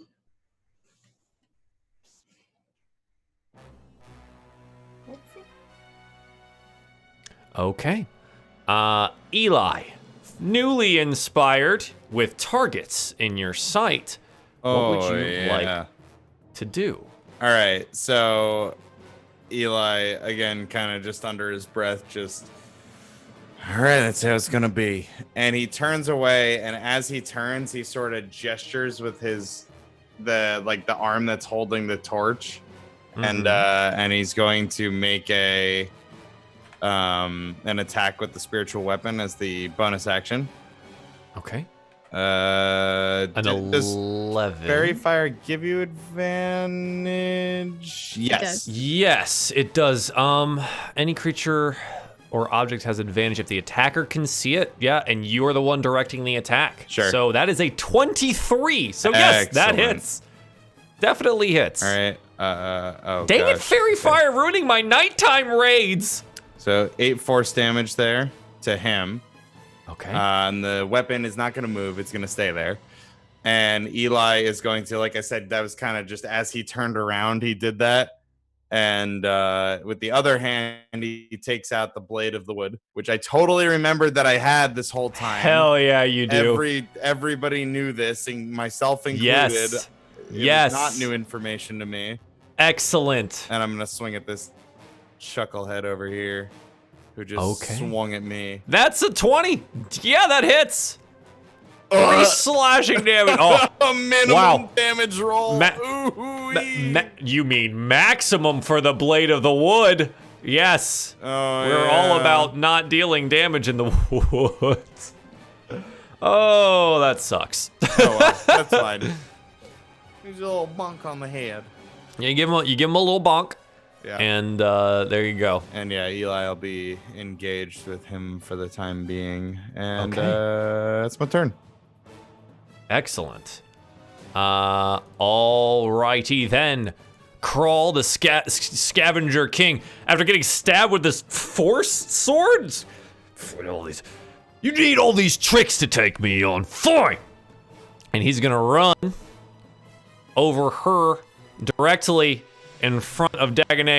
It's right where you wanted him. So as you're coming over, he's going to attempt to attack you at the exact same time that you are attacking him. So go ahead and roll your rolls, and we'll see who comes out on top here. So he goes.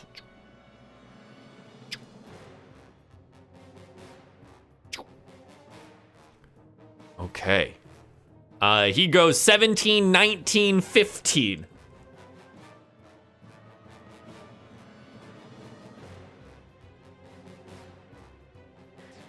Dagonet can't hear so well in this helm. Do I have a advantage because he's bright and pretty? You do indeed have advantage because he is bright and pretty. 25. Yeah, I'm gonna say that hits. Did any at 17, 19, 15? None of those hit, right? You're No. like a 21 now. I'm 20. Oh my god, that's unbelievable. 25. Yeah. It hits. It hits. Roll me some damage. So he comes in ferociously, dunk, dunk, dunk, but they all impact onto your shield or get blocked by your spear, and as you weave in, you slam him in the side with 10 damage from your spear. Holy crap. Okay. You're getting your licks in, and Carl's like, oh, all right, maybe a little good. And he wrenches himself backwards and starts looking for an opening. All right. That's Crawl's turn.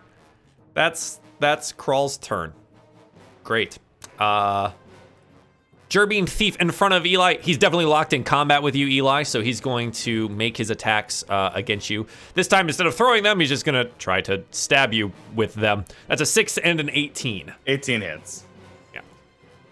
6 more piercing damage as you're unable to, using this torch to try and maybe block a little bit as well and block some line of sight. He gets a little stab in there, right? Pretty easy. Okay, and he's not gonna move from this. Definitely locked in combat with you. Doesn't want to try and get out and cause any additional trouble. Shyla is going to...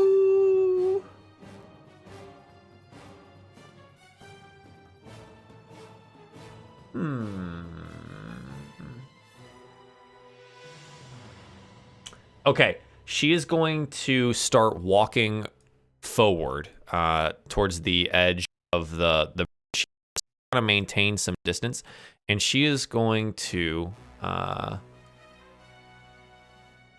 totally forgot you can drag and drop spells into people's character sheets, even NPCs.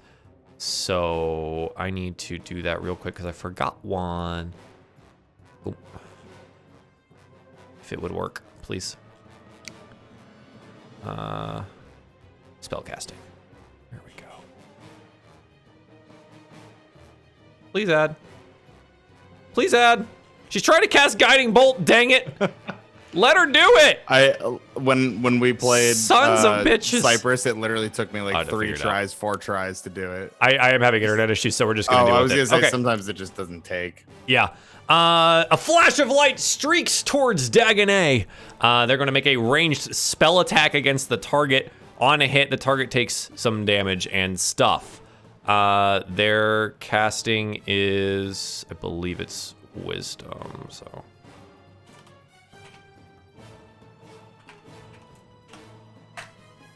Dagonet, a 19! I don't think that hits, does it? If it's attacking AC, no. Which it is. Gosh, dang it. Yeah, so crashing against your shield, this radiant light bounces harmlessly off of it, and you are neither guiding or bolted, succeeding there as well. And now, like, we get this like camera pan over on Shiloh, and she's like, "The hell? Ah, damn it!" And she seems to be preparing some other type of spell. But that is indeed her turn. Mopok Bandit in the brush here is noticing that Dagonet might be a brick wall and is gonna shoot an arrow at Pez, who is standing unprotected behind the wall, rather hopefully. No, that's a short sword, not a short bow. Short bow. Pew. A 7! Didn't matter.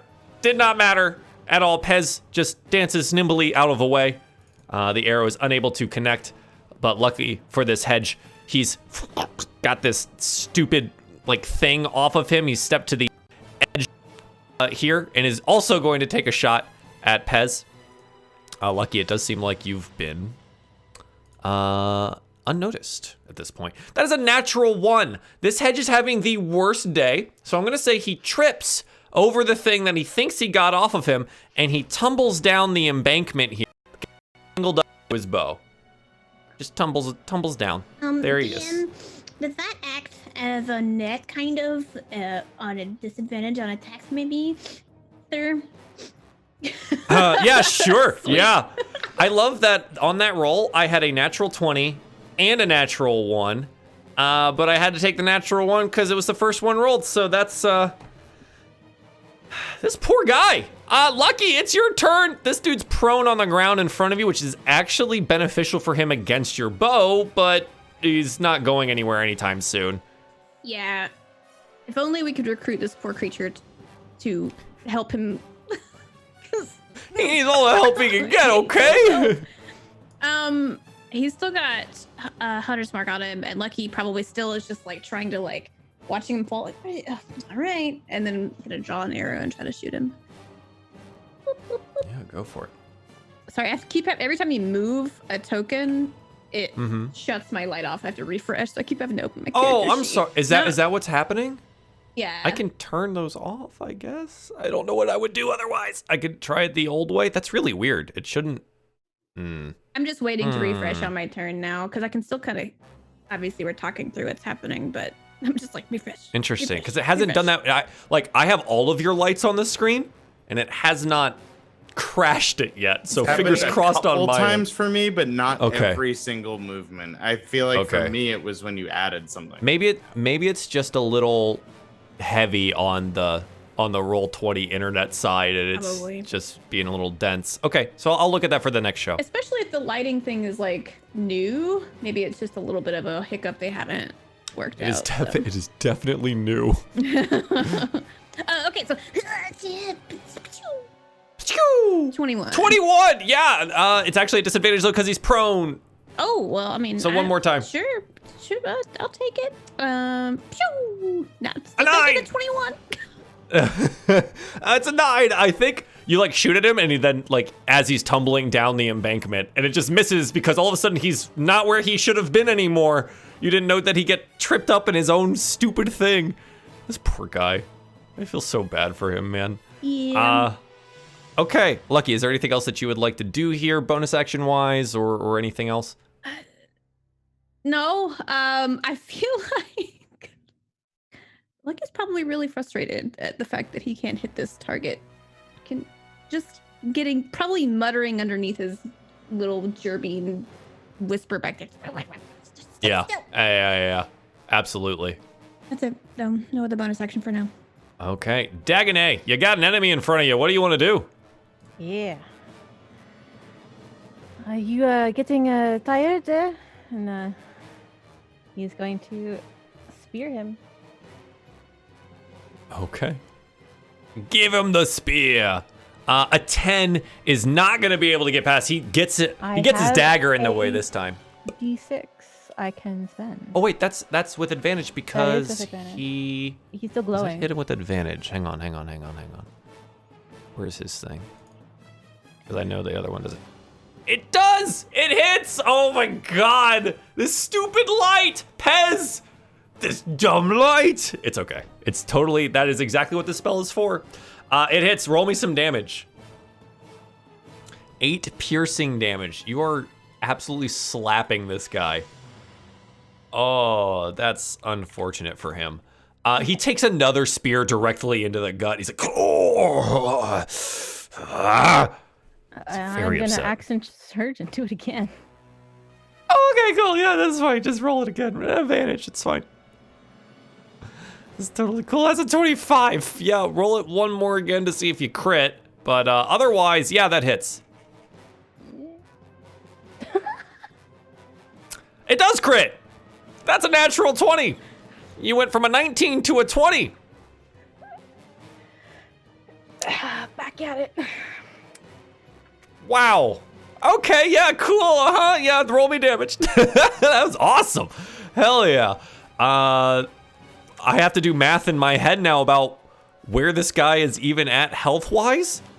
So you action surge, you pull out this thing, and he's like doubled over, and then you just hit him again with it as he's doubled over, driving into his, like, probably right up in the rib cage area.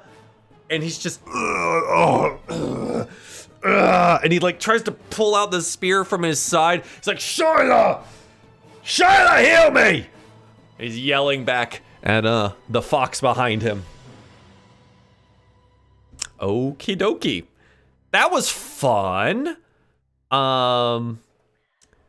Cool. Yeah. Dagonet, is there anything else you'd like to do? No, go stand here. Yeah, I don't think you need to do anything else. Well done. Pez.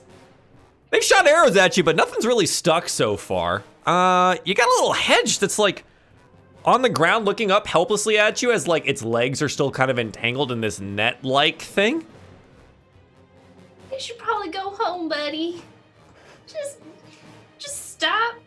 It's like trying to look as like mean as possible.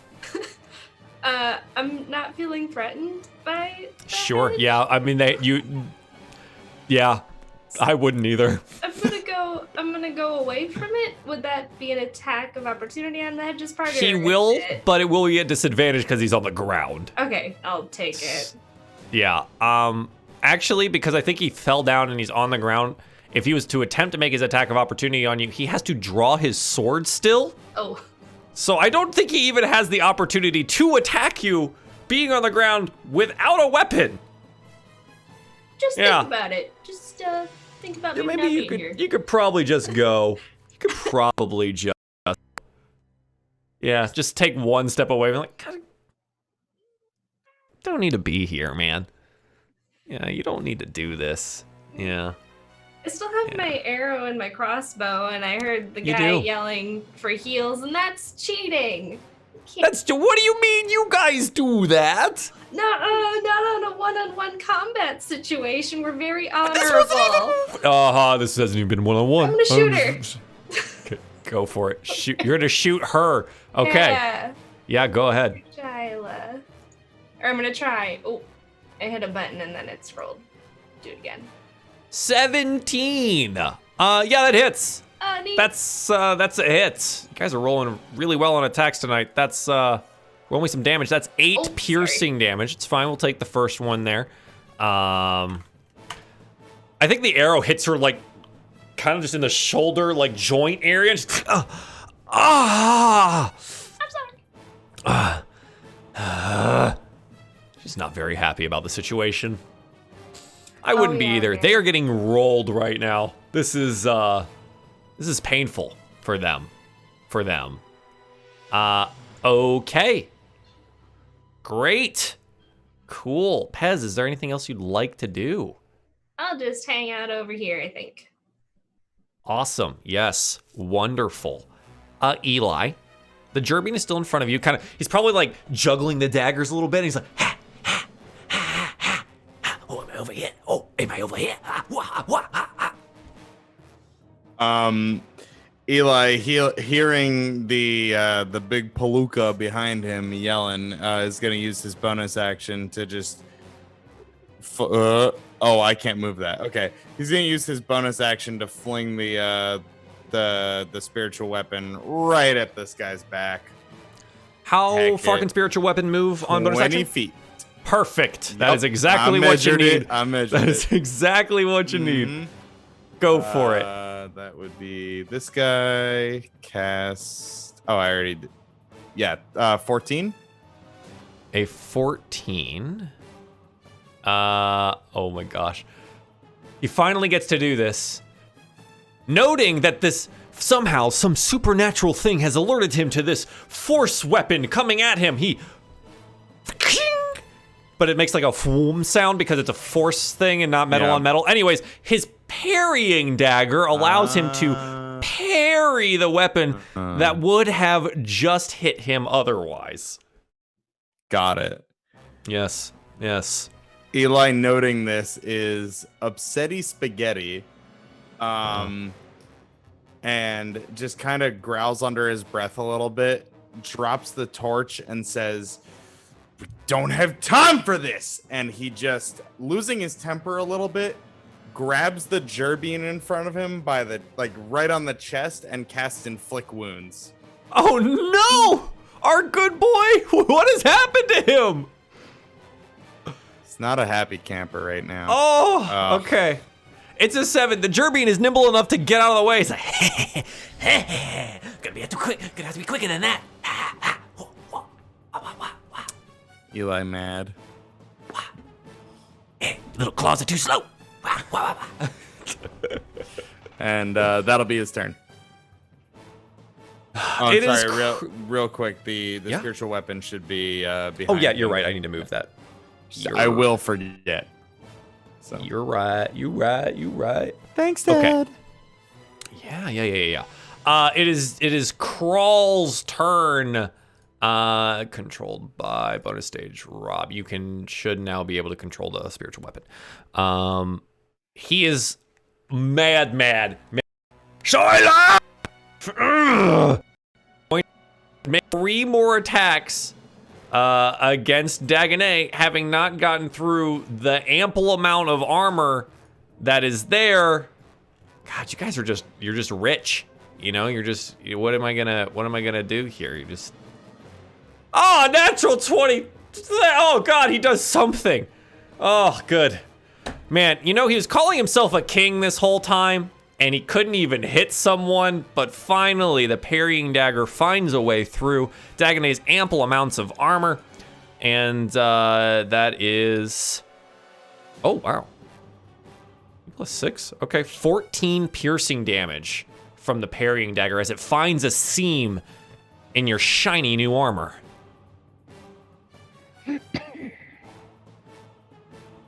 I got you that time. And that's all he can do. So that's it.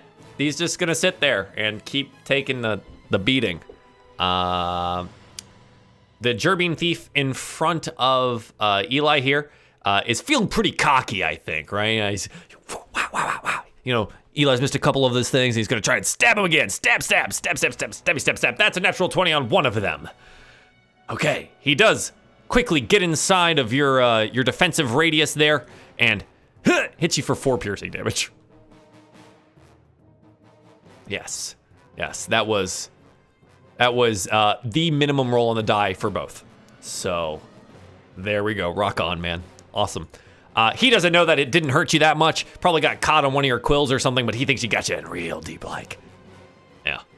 All right. Shyla, what are you gonna do? Your boss is an idiot. What are you going to do? Okay. Shyla gets up directly behind Crawl, the Scavenger King here, and is going to cast Spirit Guardians. Yep, at level 3. Okay. So in a 15-foot radius, let me read this description again.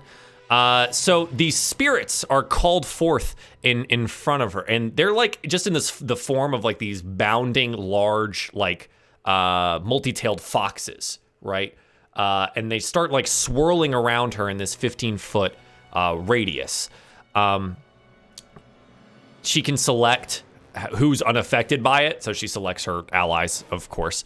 But when a creature enters the area for the first time or starts its turn there, they must make a wisdom saving throw. So for your turns, if you start within this radius, I'm going to ask you to make wisdom saving throws, okay? And then it will be damage. And for the first one, it's 14. I think it's radiant damage. Yeah, radiant damage. Okay. That is Shyla's turn. So now there's like these like, I don't know, have you ever heard foxes before? They don't sound much like dogs. They kind of like have this really like high-pitched whine to them. And so like there's these like whining multi-tailed foxes like just in the area dealing radiant damage to our friends now. And Crawl looks behind us. That's not healing, Shyla! She's like, you're an idiot, boss. I'm just trying to get them off you. And he goes back to fighting Dagonet. Okay. Mopok Bandit in the tree. Gonna hit Pez sometime. Probably not this time, though, but shoots his short bow. Pew! It's a 4. Pez, again, just kind of like steps slightly backwards as the arrow just impacts the dirt in front of her. And she goes, okay. Go home. Just go home. Oh, goodness. This, yeah. Hedge Bandit gets up, untangles his feet. Okay. Draws his sword. Leaps at Pez. And attempts to attack her. Pez just kind of moves to the side again. That 7 does not hit. What did I do to you? You're impossible to hit at this point. I don't know what to do. Even Dagonet got hit, but you I don't know. just avoiding everything so far. It's incredible. It's super easy and really great. Lucky, you now see all of these dancing, glowing foxes all over the field. It's a little disconcerting, to be honest. Yeah, so what do you want to do about that? The hedge is now also upright. Your buddy Eli is locked in combat with this Gerbine. That's kind of all being really fidgety and stuff, you know, doing Gerbine things. How far apart are the Gerbine and the hedge? It looks like 10 feet. I'll go ahead and measure it. Yeah, 10 feet. Cool. Lucky's probably just mad he keeps missing, so out of pride and context, still tries to shoot the hedge. It's just like, I'm gonna get Justin. Mad about it. Get him, God, get him! Just so frustrated. So just pulls back that arrow. A 10. Who was that against again? Sorry. The hedge, the same one he's The been hedge. trying to shoot the whole time. It just misses. I think it gets tangled into his spines or something, and he turns and looks at you. Just, oh, boss, there's someone in a tree over there. Crawl does not take note of the hedge alerting him to who's in the tree right now. He seems to be pretty predisposed at this point in time. Yeah. So, what else would you like to do, if anything? I mean, it's hard because It's tough right now, I know, because like they're not close enough for you to do Horde Breaker or anything. frankly, and- everybody else in the group has been doing so fine. There has been like cries for help from any other character for me to deter my attention. So Lucky's hardcore focused on trying to hit this subject, which is why I'm just Focused I'm in. not moving. Yeah, Hunter's go mark get on him. anything he needs it. I'm just keeping it there. Go get him. Okay. Dagonet, you're starting your turn amidst the foxes. This is Please roll me a wisdom saving throw. gonna go well or real bad. Yeah.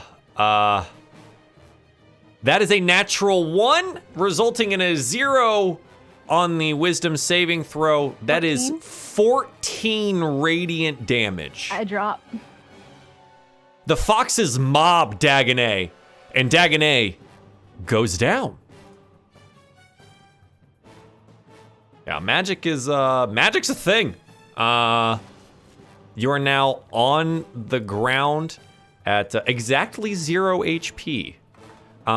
Luckily, this is you starting your turn here, so you don't have to make a death saving throw right now, which is good for you. I think Pez and Lucky are the ones to notice this right now.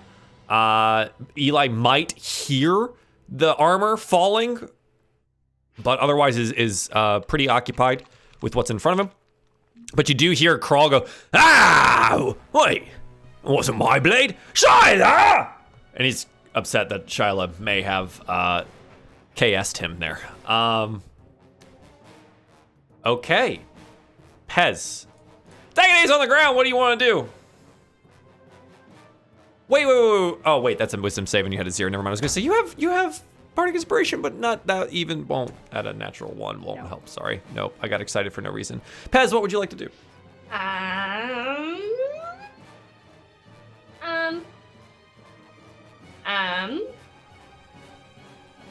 Good. Yes. Mm-hmm. Yes. I see. So I have a round to plan. Yes. Yes. If I do a heal on Dagonet, they won't get up, right? They'll just be. They will be conscious, but on the ground. Down. But that probably won't be good because dude's right there. Dude is right there. Dude's right there. Dude's right there.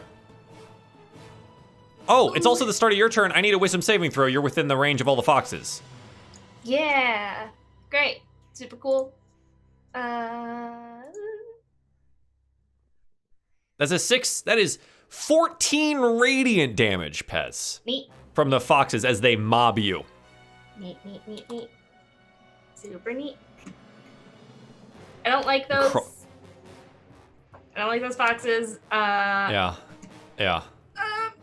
What's the range? What's the radius on those? It seems to end just behind you. Eli doesn't seem to be affected. I'm gonna take a step back if that's okay. Yeah, that's probably good. Yeah. Just right there, I'll be out of it. Sure, yes. I want to shoot Shyla again because she's not great. I don't like it. It's bad. Bad news bears. Can I do that? I'm gonna do that. That's yeah, do chill. that. It's pretty chill. That's not great. That is not chill. Nope. And that misses. That is a 6. That oh wait, they're still all marked by fairy fire, so that's an 8. It still misses though. I would like to re-roll it. You want to faded this? Yep, she gotta go. Roll. You get it's 1 die roll. You don't get advantage again. It's just 1 die roll. Okay. And you have to take whatever the result is. 23 23 hits. Yes, there you go. Faded comes in. 9 damage. 9 piercing damage. Yeah. So Shyla now has twin crossbow bolts, one in either shoulder. It's making arm movements for casting rather difficult, if I'm going to be honest here. So she might be having some trouble with that. Hopefully she doesn't have to do any large movements going forward here. Lady, you stop that. Okay. Anything else, Pez? You have bonus action? Do I have bonus action? You do indeed have a bonus action. Just gonna inspire myself, like, oh, we got. Yeah, absolutely. We got inspirations all over the field. Why not? Got it. Yep, that's it then.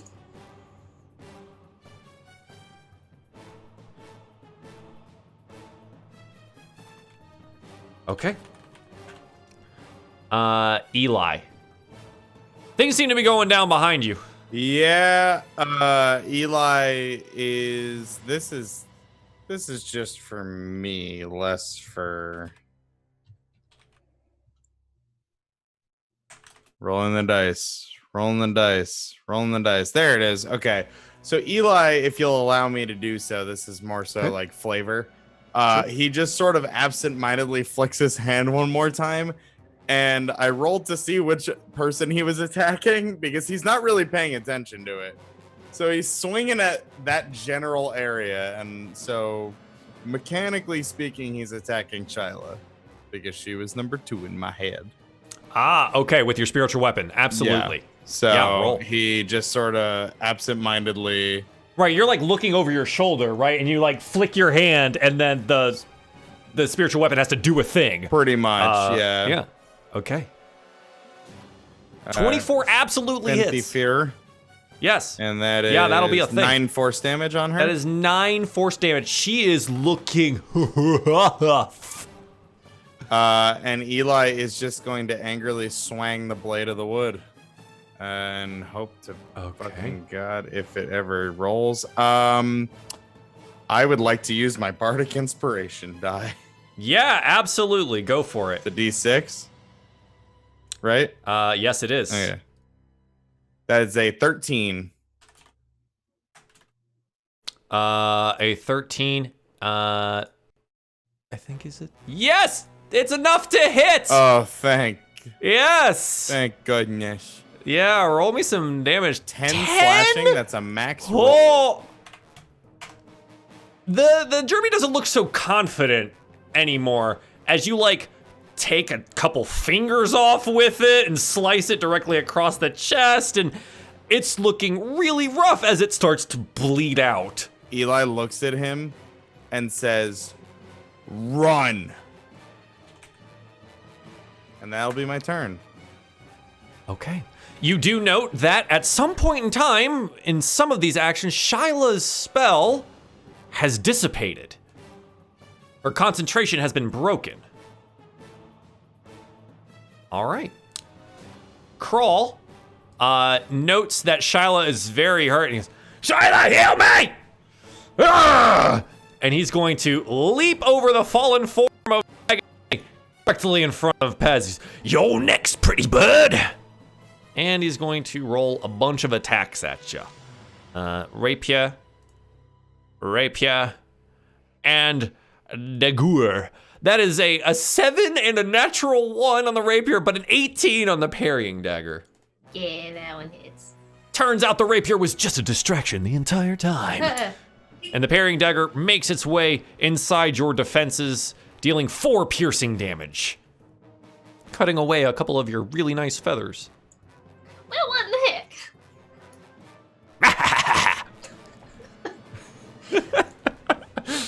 I have to make him comically evil. Come on. Okay. The Gerbian Thief. Oh, God. Okay, where is he? Gerbian Thief's gonna roll intelligence for 2 things. How scared is he right now of Eli over how scared is he of Crawl in the future? Okay.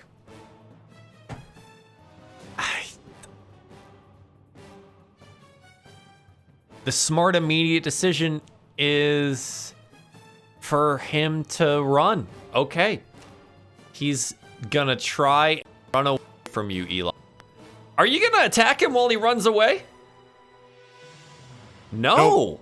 I just let it happen. Eli's done with him. He doesn't have the time to deal with this. Okay. Okay. And he disappeared from your immediate view. I think, Lucky, you might be the only one actually tracking the location of him if you'll see him. Okay. Alrighty then. Shyla is like, stupid brute. And she puts a hand or a paw to her chest and is going to heal herself because she's hurting pretty good.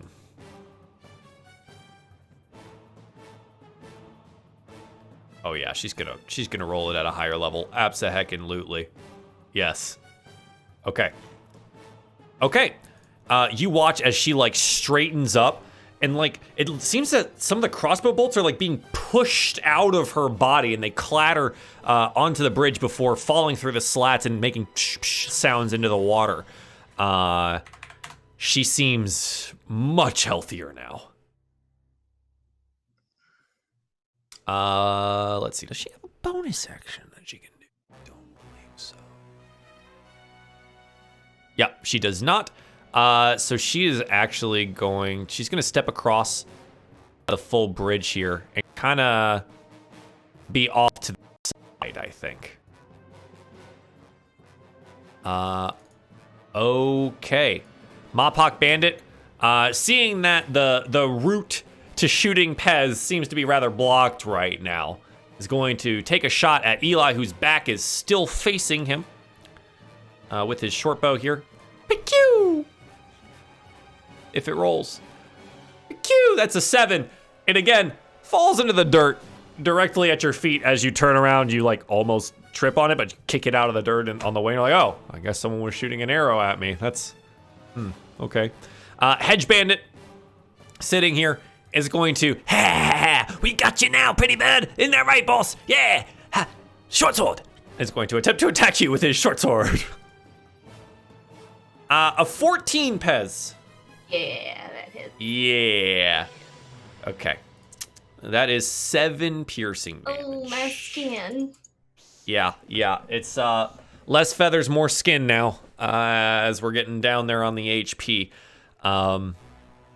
Okay.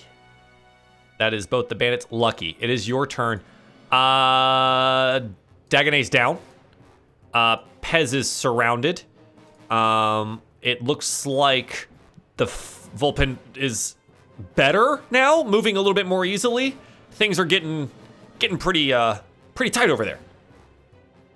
Yeah, Lucky, I imagine, so previous turn, everybody was still up, and he was just hardcore anger focusing at this hedge. But immediately once, I'm sure Dagonet goes down and there's probably some kerfuffle about it, his attention is just through to this big boss. And now the big boss is on his lady friend, you'd like to think. So he's like, no, you're not. And as a bonus action, it's going to move heroism onto Crawl, if I'm not mistaken. Hunter's Mark. Hunter's Mark, yeah, sorry. Yeah, okay. No, you're good. Oh, hi.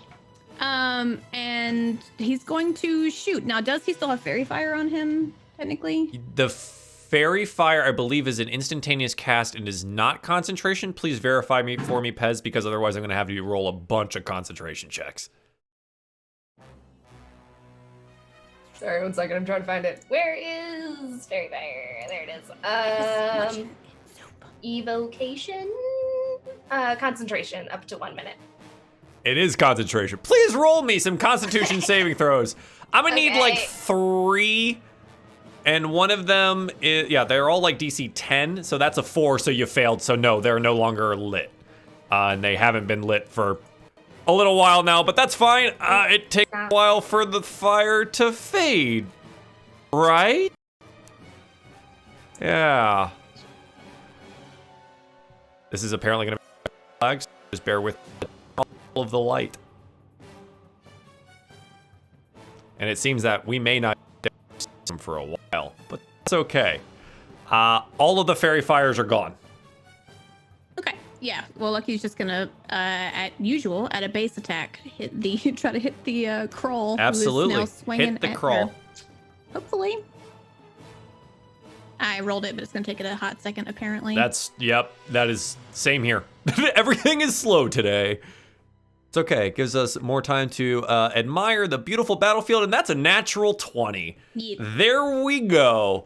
Wow. And then, so he's gonna roll. This will roll damage with the heroism plus a d6, but he gets a second attack if somebody's within 5 feet. So he's gonna like, and then immediately at the hedge once damage is rolled. So secondary target, you get to roll again because you hit. So that's 11 for the base damage on the longbow. Then your Hunter's Mark is a d6, right? E2. So that is 13 total damage against the big Mopok brute.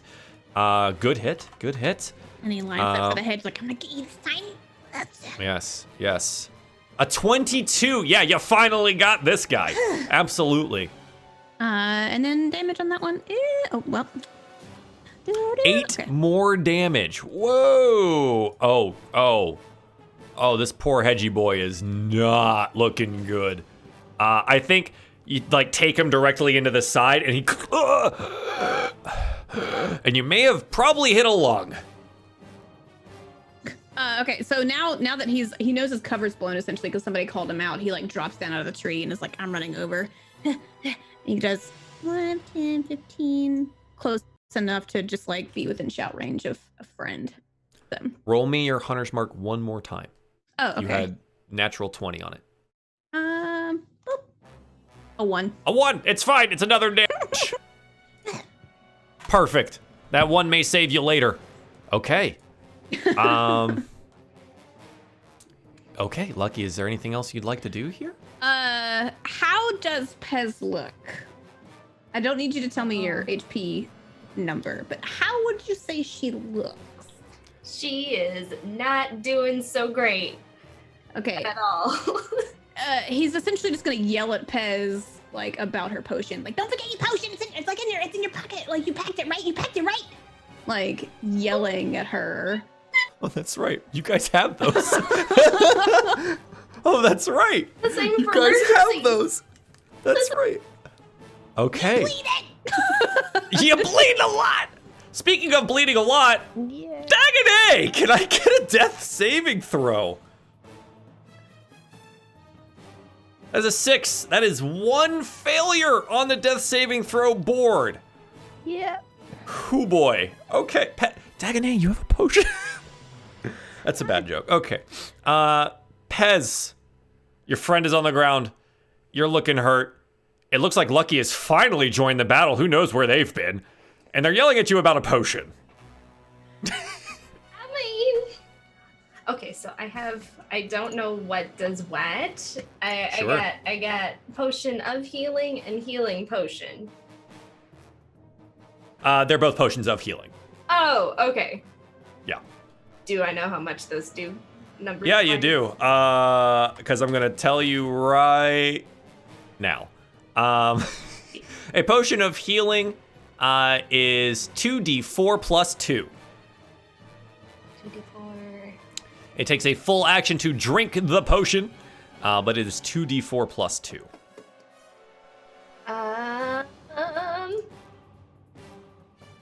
Sorry, 1 second.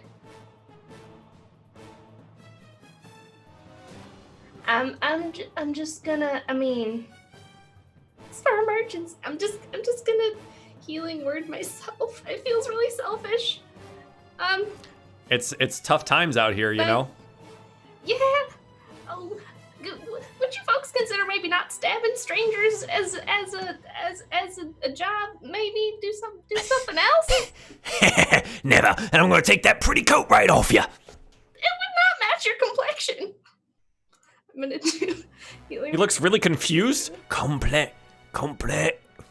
And then I have the bardic inspiration. If that would do anything, would that help?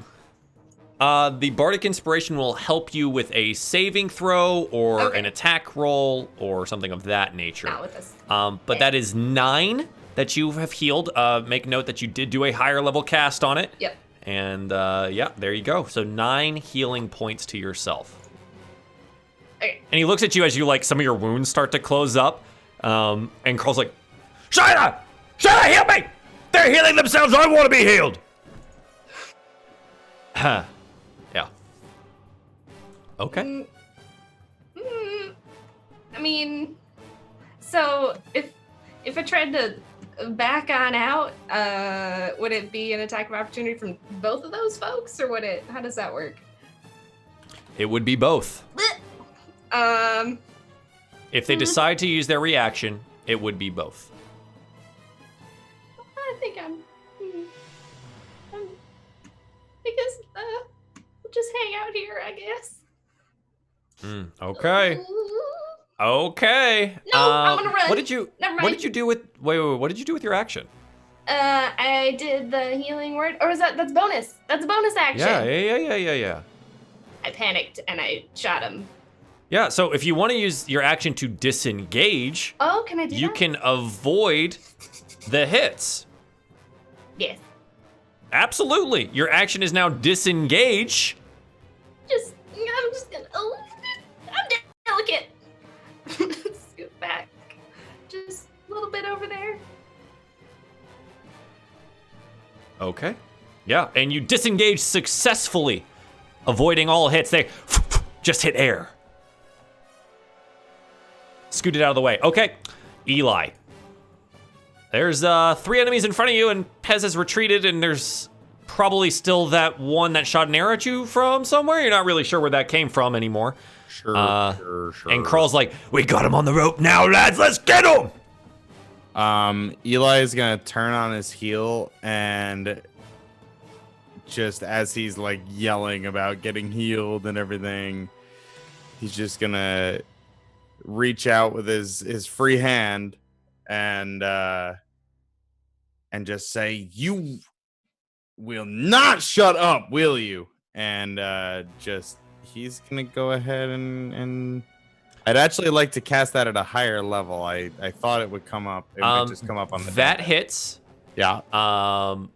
But if it doesn't come up at a higher level, we'll let you do it again. Okay. So just keep that in Oh, mind. it's We'll just on the figure damage. it out. It's just on the damage. Okay. Yeah, that makes sense because it's You reach out to touch this big old boy, Yep. and Inflicty boy. That is 17 necrotic damage. 17 necrotic damage. What does this look like, since we have never, ever seen Eli use anything related to necrotic damage? As with everything, there's sort of like, everything sort of looks like it's the pink ribbons of Gaspard. This is more like, if it's the most sickly pink purple, it's still sort of in the pink palette, but like it's kind of gross looking, I guess.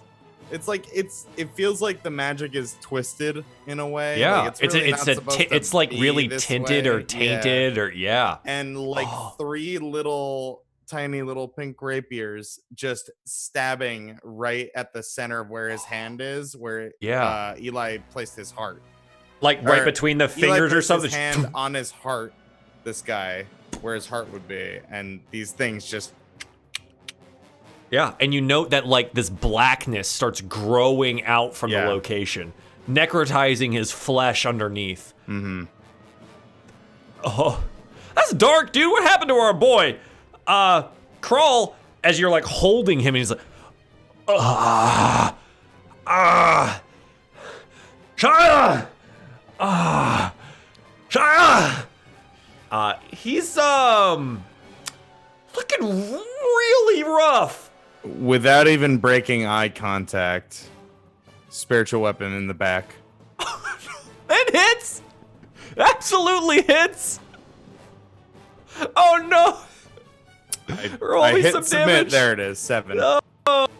Yeah, we get the shot of you holding the front, and there's like these tiny little things in the neck, necrotizing flesh and stuff, and then all of a sudden we see over the shoulder the spiritual weapon zip over, and just it appears, and like the blade like goes past your face, coming out of his body, and it's just and Crawl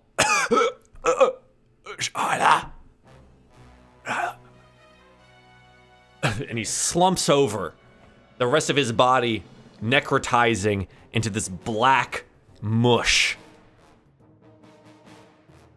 Eli steps over it to Dagonet. And that's his turn. Shyla is looking at you wide-eyed. Oh, shit. Crawl's dead. Derby Thief is gone. Shyla! Oh, Shyla. What are you gonna do here? The odds just shifted. Shyla's very smart.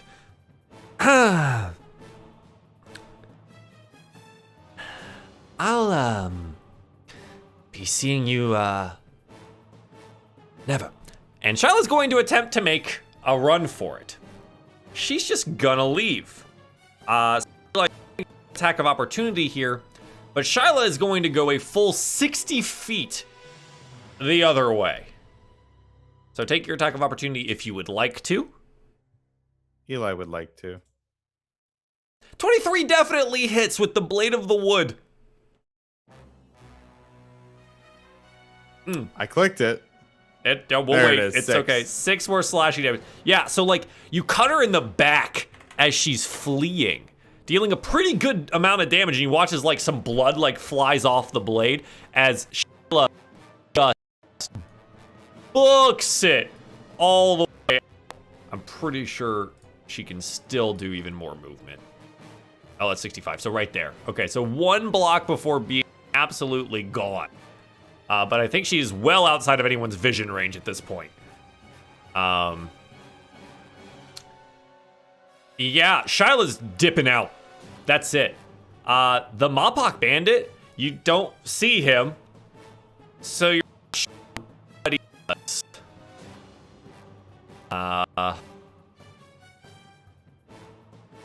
okay. He's somewhere. And he doesn't seem to make any attempt on your lives. Hedge Bandit is the last one here. And he's looking around like, huh? Boss? Shyla?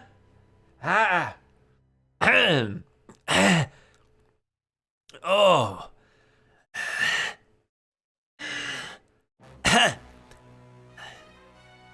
Wouldn't guys feel like being the merciful type? Oh.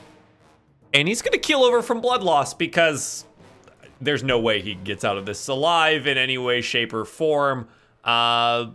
He falls unconscious onto the ground. And that'll be the end of combat. That went much longer than I anticipated, so we're going to just keep rolling. Is that okay with you guys? If you need a break, just go get it if you need it, but otherwise we're just going to keep rolling. Okay. He falls to the ground, unconscious. Yeah. Eli would... Oh, I'm sorry. Go ahead, man. Oh, no, go. You're closer. Do the thing. I was just gonna say Eli will get down on his knees, not even looking at the Mopok. I'm sorry, the hedge, and just cast Cure Wounds on Dagonet. Okay.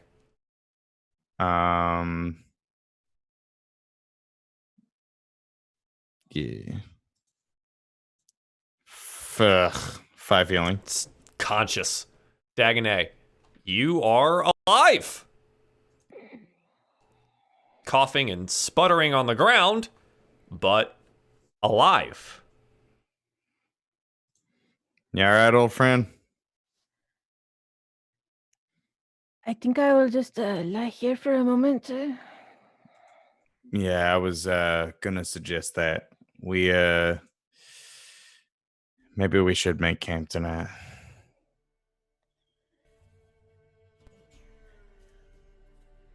You want a tree? Also, there's that guy. Point to the unconscious hedge. Eli will sigh and stabilize him. Yeah, just using like a regular medicine check or whatever. Yeah, not to do gonna so. use a spell on him. Yeah. Go just roll me medicine with advantage. You're good at it. So 22. Absolutely. You stabilize the hedge. They are unconscious. If I can I drag him over relatively gently, like with care, like trying to keep his head elevated and everything? Can I drag him over and prop him up against this rock down here? Absolutely. Okay. Yeah, we'll just say for the that he's there. Yeah. The log is sputtering out behind you. It looks like, thankfully, it hasn't caught anything else on fire. But it does die down behind you. Weirdly, just like right when the fight ends, it disappears. It's crazy. It's crazy. Okay. So what would you guys like to do?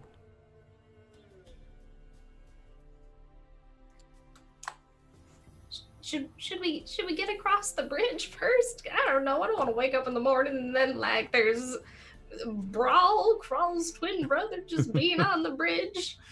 I'd say at this point, I think we've earned passage across this bridge, wouldn't you say? We own this bridge. Agreed. Dagonet, whenever you're ready, take your time. Yeah, I may need a little help to stand. Eli offers and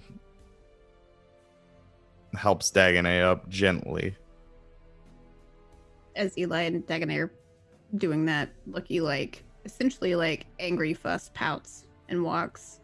Pointedly, like, not talking about it, just really disappointed in himself and starts over the bridge. Okay.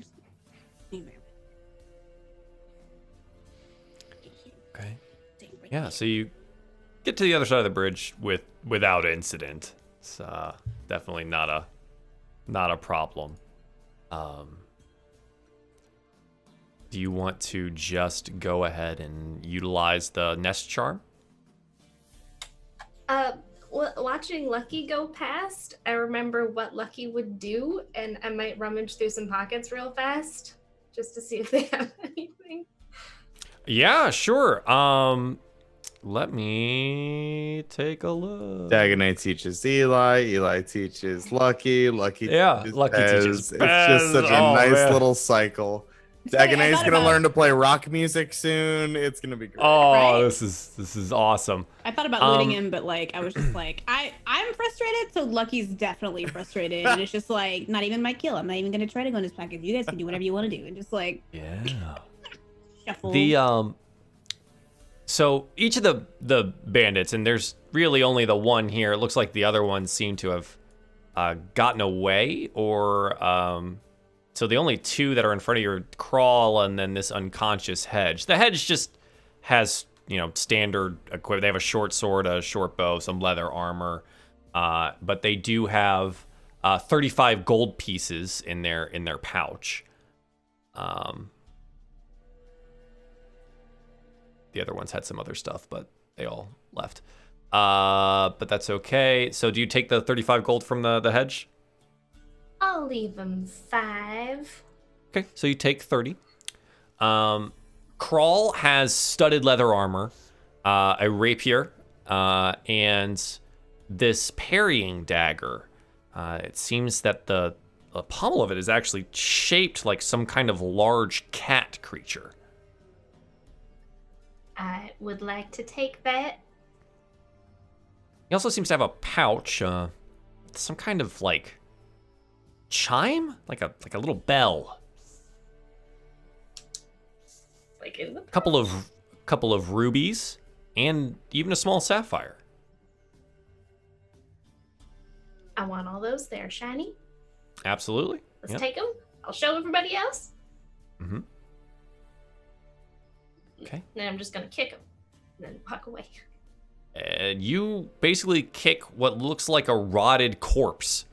Ew. Never mind. Oh. Yeah, it is black, rotting, and it has like these weird like black motes coming out of it. Maybe like kind of like, yeah. Oh, that is nice. Don't do that again. Ooh. Go rinse my foot off. Yeah, luckily there's a river right here for you to rinse off on. But that's everything that they had. There was some other stuff, but you can take a look at some of these things that you might not know specifically what they do, and it'll let you know what's going on with them. Okay, so now what? Should we set up camp? Do the nest charm thing? Yeah, do we want to do nest charm or do we want to just camp?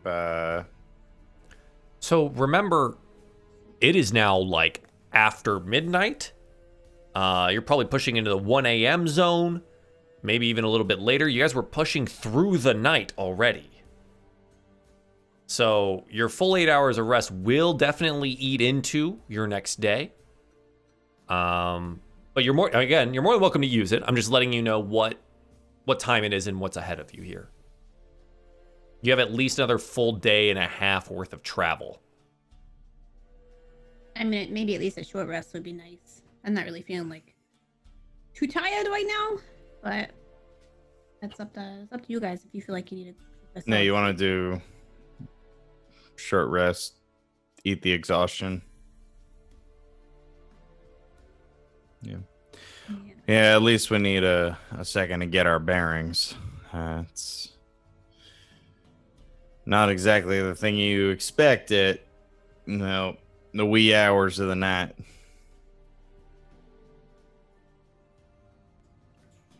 Yeah, let's post up for an hour or two and then keep on pressing on. Okay. Yeah, so you guys take your short rest. Go ahead and roll any and all of your health die that you would like to. And during that time, during that rest, you figure out a couple of the things about the items that you've picked up.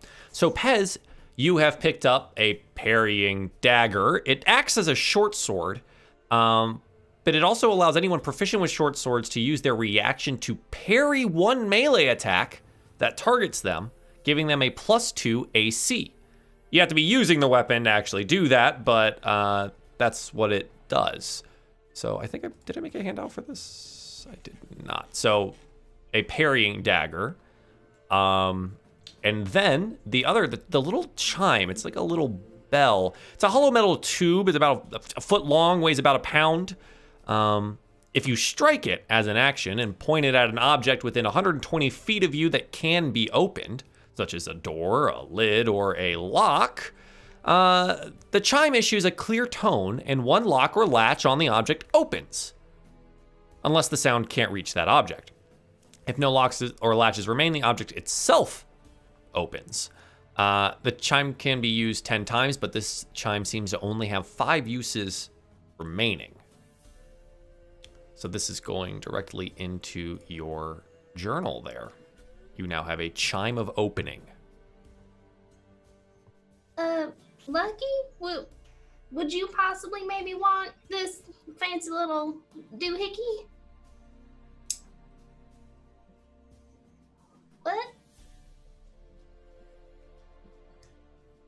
Like he's like, I don't. He was muttering for a minute. Then he's like, I don't deserve it. You keep it. Well, I don't know what I'm gonna do with it. I'm not very, you got the nimble fingers. What does it do? I don't open stuff, I think. I forget exactly. So let me. You could just say that you told me what, because he isn't attuned to the item. Yeah. Yeah. There it is. There's no attunement for this one. It is literally just a magical item. Okay. With a set amount of uses to it. For those of you guys that are doing the long rest with the hit die, I just want to remind you, because Eli and Pez both put their special short rest stuff in here. Song of Rest from Pez will give you an extra 1d6 hit points at the end of the rest. Blessing of the Heart, I believe, allows you to re-roll one of them. Spending one or more each hit dice, each of those creatures may choose to re-roll one of them, taking the higher between the two. Gives you hit die advantage on one of them. Yep. On one of them. Yeah, nice. So for those of you that are rolling it, there you go. A little bit of extra oomph on some of those hit die. Has topped me off. Yes. Yeah. Cool. Okay. Yeah. So some interesting items. Some monies. And so Pez, this is for you. After some examination with Lucky, the rubies are worth 600 gold apiece. The small sapphire is worth 200. I'm gonna divvy that up amongst us. What is that? There are 4 of us. That's 800. 200 each. Well, they're like 2 big rubies and a little sapphire, so it's hard to like split them currently. But when you get back to town, just say that you turn them into like a banker or something like that, and they'll give you out the cash otherwise, and then you can split. Would y'all mind? I mean, I don't need it, but it would be nice possibly. Do you mind if I keep this dagger unless anybody else could do more with it? My weapons aren't very fancy. It's all yours. Is that okay? Oh, geez, thanks. It's real pretty. I'm gonna put some bows on it later. Did Pez end up giving Lucky that? Because I thought we were mid talk, but I don't know what we resolved on that. Oh, before. I would have liked to. Would you take it? I think reluctantly, but like almost ashamedly, but fine. You can do great things with it. But it's only in promise that like I'll do better next. We're all alive. Don't even worry about it. Everything's fine, mostly. Lucky's like eyes Hurts a drift little. over to Dagonet. Ooh. Yeah. A little worse for wearing.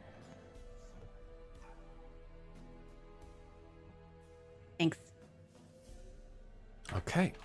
Pez, you said you took the parrying dagger? Yeah. Okay. Parrying sword is what I've called it because in your claws it's much larger than what it looked like in his. So you now have the parrying sword and it has been added to your sheet there. And whenever you roll it, it'll pull up the little reminder that you can use it for a +2 AC on an attack against you as your reaction. That should work out. Okay. That is a whole thing. That is a whole thing. So is there anything else that you guys would like to do with your short rest? Is everyone feeling okay? Health pool's looking all right. If Eli, if you wanted to take the time to like make the little foods that you make, if anyone else needed extra healing, that would be a way to do it. But otherwise, I guess you guys are good. I can't hear you, bud. What's up? Uh-oh. Did we break? Hello? Hey, there he is. That was weird. If ever there is a time to do it, now would be it. So yes, Sure. I would actually like to use my channel divinity. Okay. Wonderful. out. You spend 10 minutes of your rest to make some delicious food. And they'll last 8 hours. And it will never spoil. It's 2d4 plus your cleric level, which is 4 now, right? So 2d4 plus 4. Yep. Better than a healing potion. And can either remove frightened or poisoned. Or you can be consumed right now if you feel like you're in need of extra HP. I will eat mine. Yeah, so 2d4 plus 4. Either you or Eli can roll it, Dagonet. It's up to you. No matter.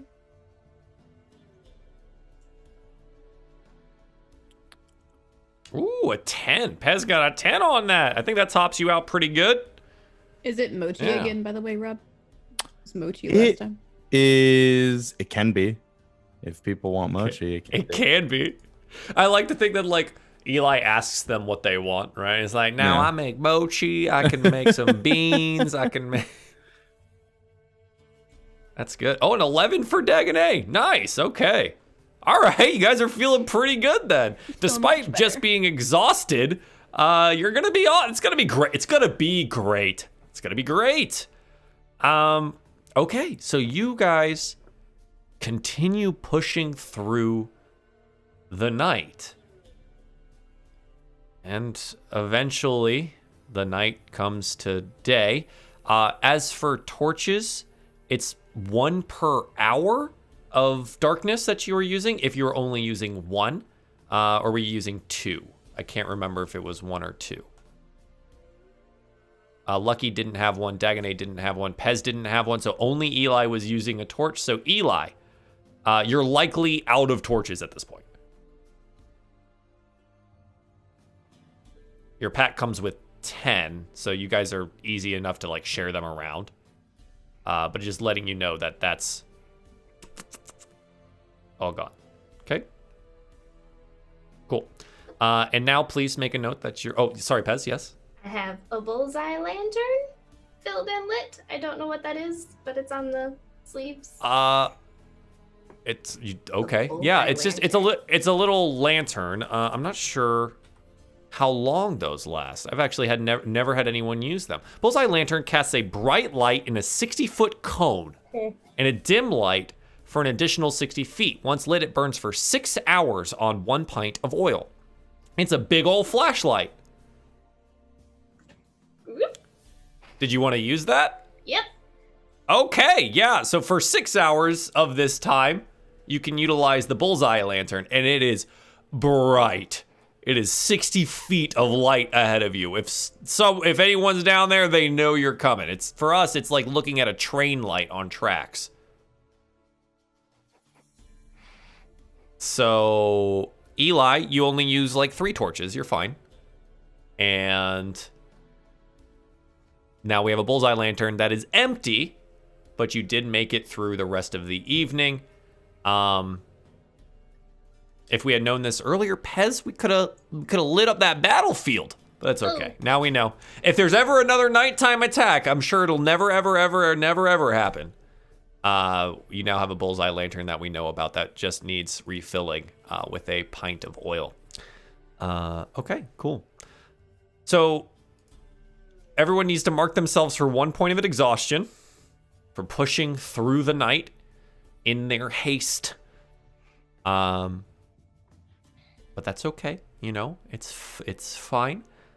For those of you that don't know what exhaustion is, it is disadvantage on all ability checks, but not specifically saving throws. I think that occurs at level 3 exhaustion, because saving throws tend to be like a for your life situation, and then they don't give you disadvantage for that. Does it give you disadvantage on attack rolls as well, Rob? I remember you played the barbarian. I don't remember.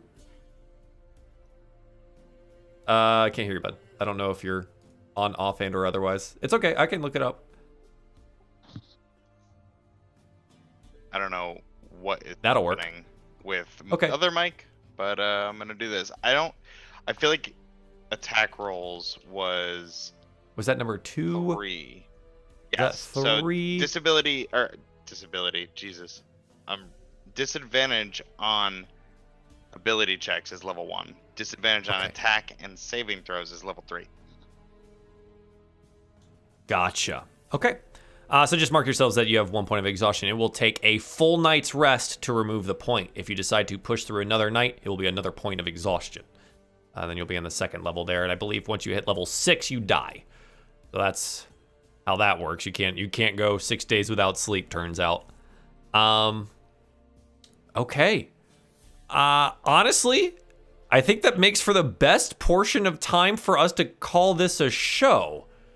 Otherwise, we'll be getting into the beginning of some of the other stuff with the Avium and things of that nature, and we're really running up short on time here. So thank you, everyone, for being here this evening. I super duper appreciate it.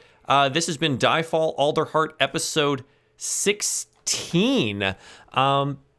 Let's do some shout outs. Miss Malaveth, can you give me where people can find you at? Hello, I'm Malaveth. I draw and I stream stuff, but mostly I forget how D&D works or never knew in the first place. Hi. Great. I like drawing stuff like, butts and D&D characters and eyeballs on armor. That's fun. That's me. Thank you, Malaveth, for playing this evening. Go look at her Twitter so you can see the schedule for this month in May. Go watch some art get made or butts be drawn or giant buff orc women, because that's actually the best. But yeah, thank you. Bonus stage, Rob. Where can the people find you at? No, we don't have him again. I guess headset it is. Are we down? Uh-oh. Well, this is bonus stage. I'm bonus stage Rob. I'm the coolest guy in the world. I'm good friends with Runaway Robot. I like to play the Dungeons and Dragons. I also play on the Monty Hall at 9 p.m. Eastern time on Wednesdays, and every other Sunday at, I think, 3 p.m. Eastern time, 4 p.m. Eastern times every other Sunday. Hello? Is this one Sunday Prime? There he is. Oh my God. I don't know what is going on. Hello. Hi. I thought I nailed it. Wonderfully. Sunday is not Sunday Prime. Yeah, you can find me. My full schedule is on my Twitter in the pinned tweet. But yes, coming up, I have tomorrow at 6 p.m. Eastern, I will be playing Dicey Dungeons, not quite Dungeons and Dragons, on twitch.tv/bonus_stage_Rob. And yes, usually you can find me every other Sunday on twitch.tv/game nights. That's game with 2 G's and nights with a K. And that's usually at 4 p.m. Eastern. But in lieu of that, since it is our off week, I'll be live on my channel doing a couple different games. I haven't decided what yet. Could be Fidelity, could be 2 Point Hospital, could be both, could be all, could be Animal Crossing. Who's to say? Find out on Sunday. And excellent. Yeah. Thank you, sir. Appreciate it. The Lady May. Where can people find you at? Well, most part, they can find me here playing Dagonet on Thursday nights. Otherwise, you can find me on my socials right now at Twitter and Instagram. And, mostly posting things about Animal Crossing at the moment for my cats. Oh my god, the Animal Crossing stuff on Twitter just makes me so happy, so I'm totally okay with that. Miss Simply Jackson, where can the people find you at? Hi, Simply Jackson on Twitter and Simply_Jackson here on Twitch. I believe tomorrow night I have to wear my sheep costume because they officially unlocked it, which is crazy. Community is wild. And then next week is our we're gonna just do a 12-hour on either Friday or Saturday. But it's DKC 100% or Donkey Kong Country 100% completion run for St. Jude Play Live event. So a bunch of stuff. And St. Jude is, Donkey Kong Country is like the game of my childhood. So I was like, I gotta nix everything else. We're just doing DKC. If I have to die on that box, I will. I'm there. So. That's awesome. But that's I what can't we're doing. wait. Yay! That's gonna be so good. Excellent. Thank you very much. Hi. Where's my button? Hi. I'm Runaway Robots. My channel. You kind of probably figured that out here. You can find me here. We're playing Gears Tactics recently, or raging about new XCOM games. Or I might go just play Valorant Ranked because that's out as of today. Otherwise, we're doing Dungeons & Dragons. So, hey, that's cool. If you want, join the Patreon. It supports all of these lovely people here, and we're getting some super dope art made, and it's at patreon.com/DieFall, and it supports the cast members here. And that's kind of the whole deal. If you want to get caught up on anything that you haven't seen, head on over to the YouTube, youtube.com/RunawayRobot. If you need podcast form, it's DieFall on Spotify, iTunes, and SoundCloud. You can't miss. We're the only one, which is awesome. We have great SEO. You know what? We did something right here.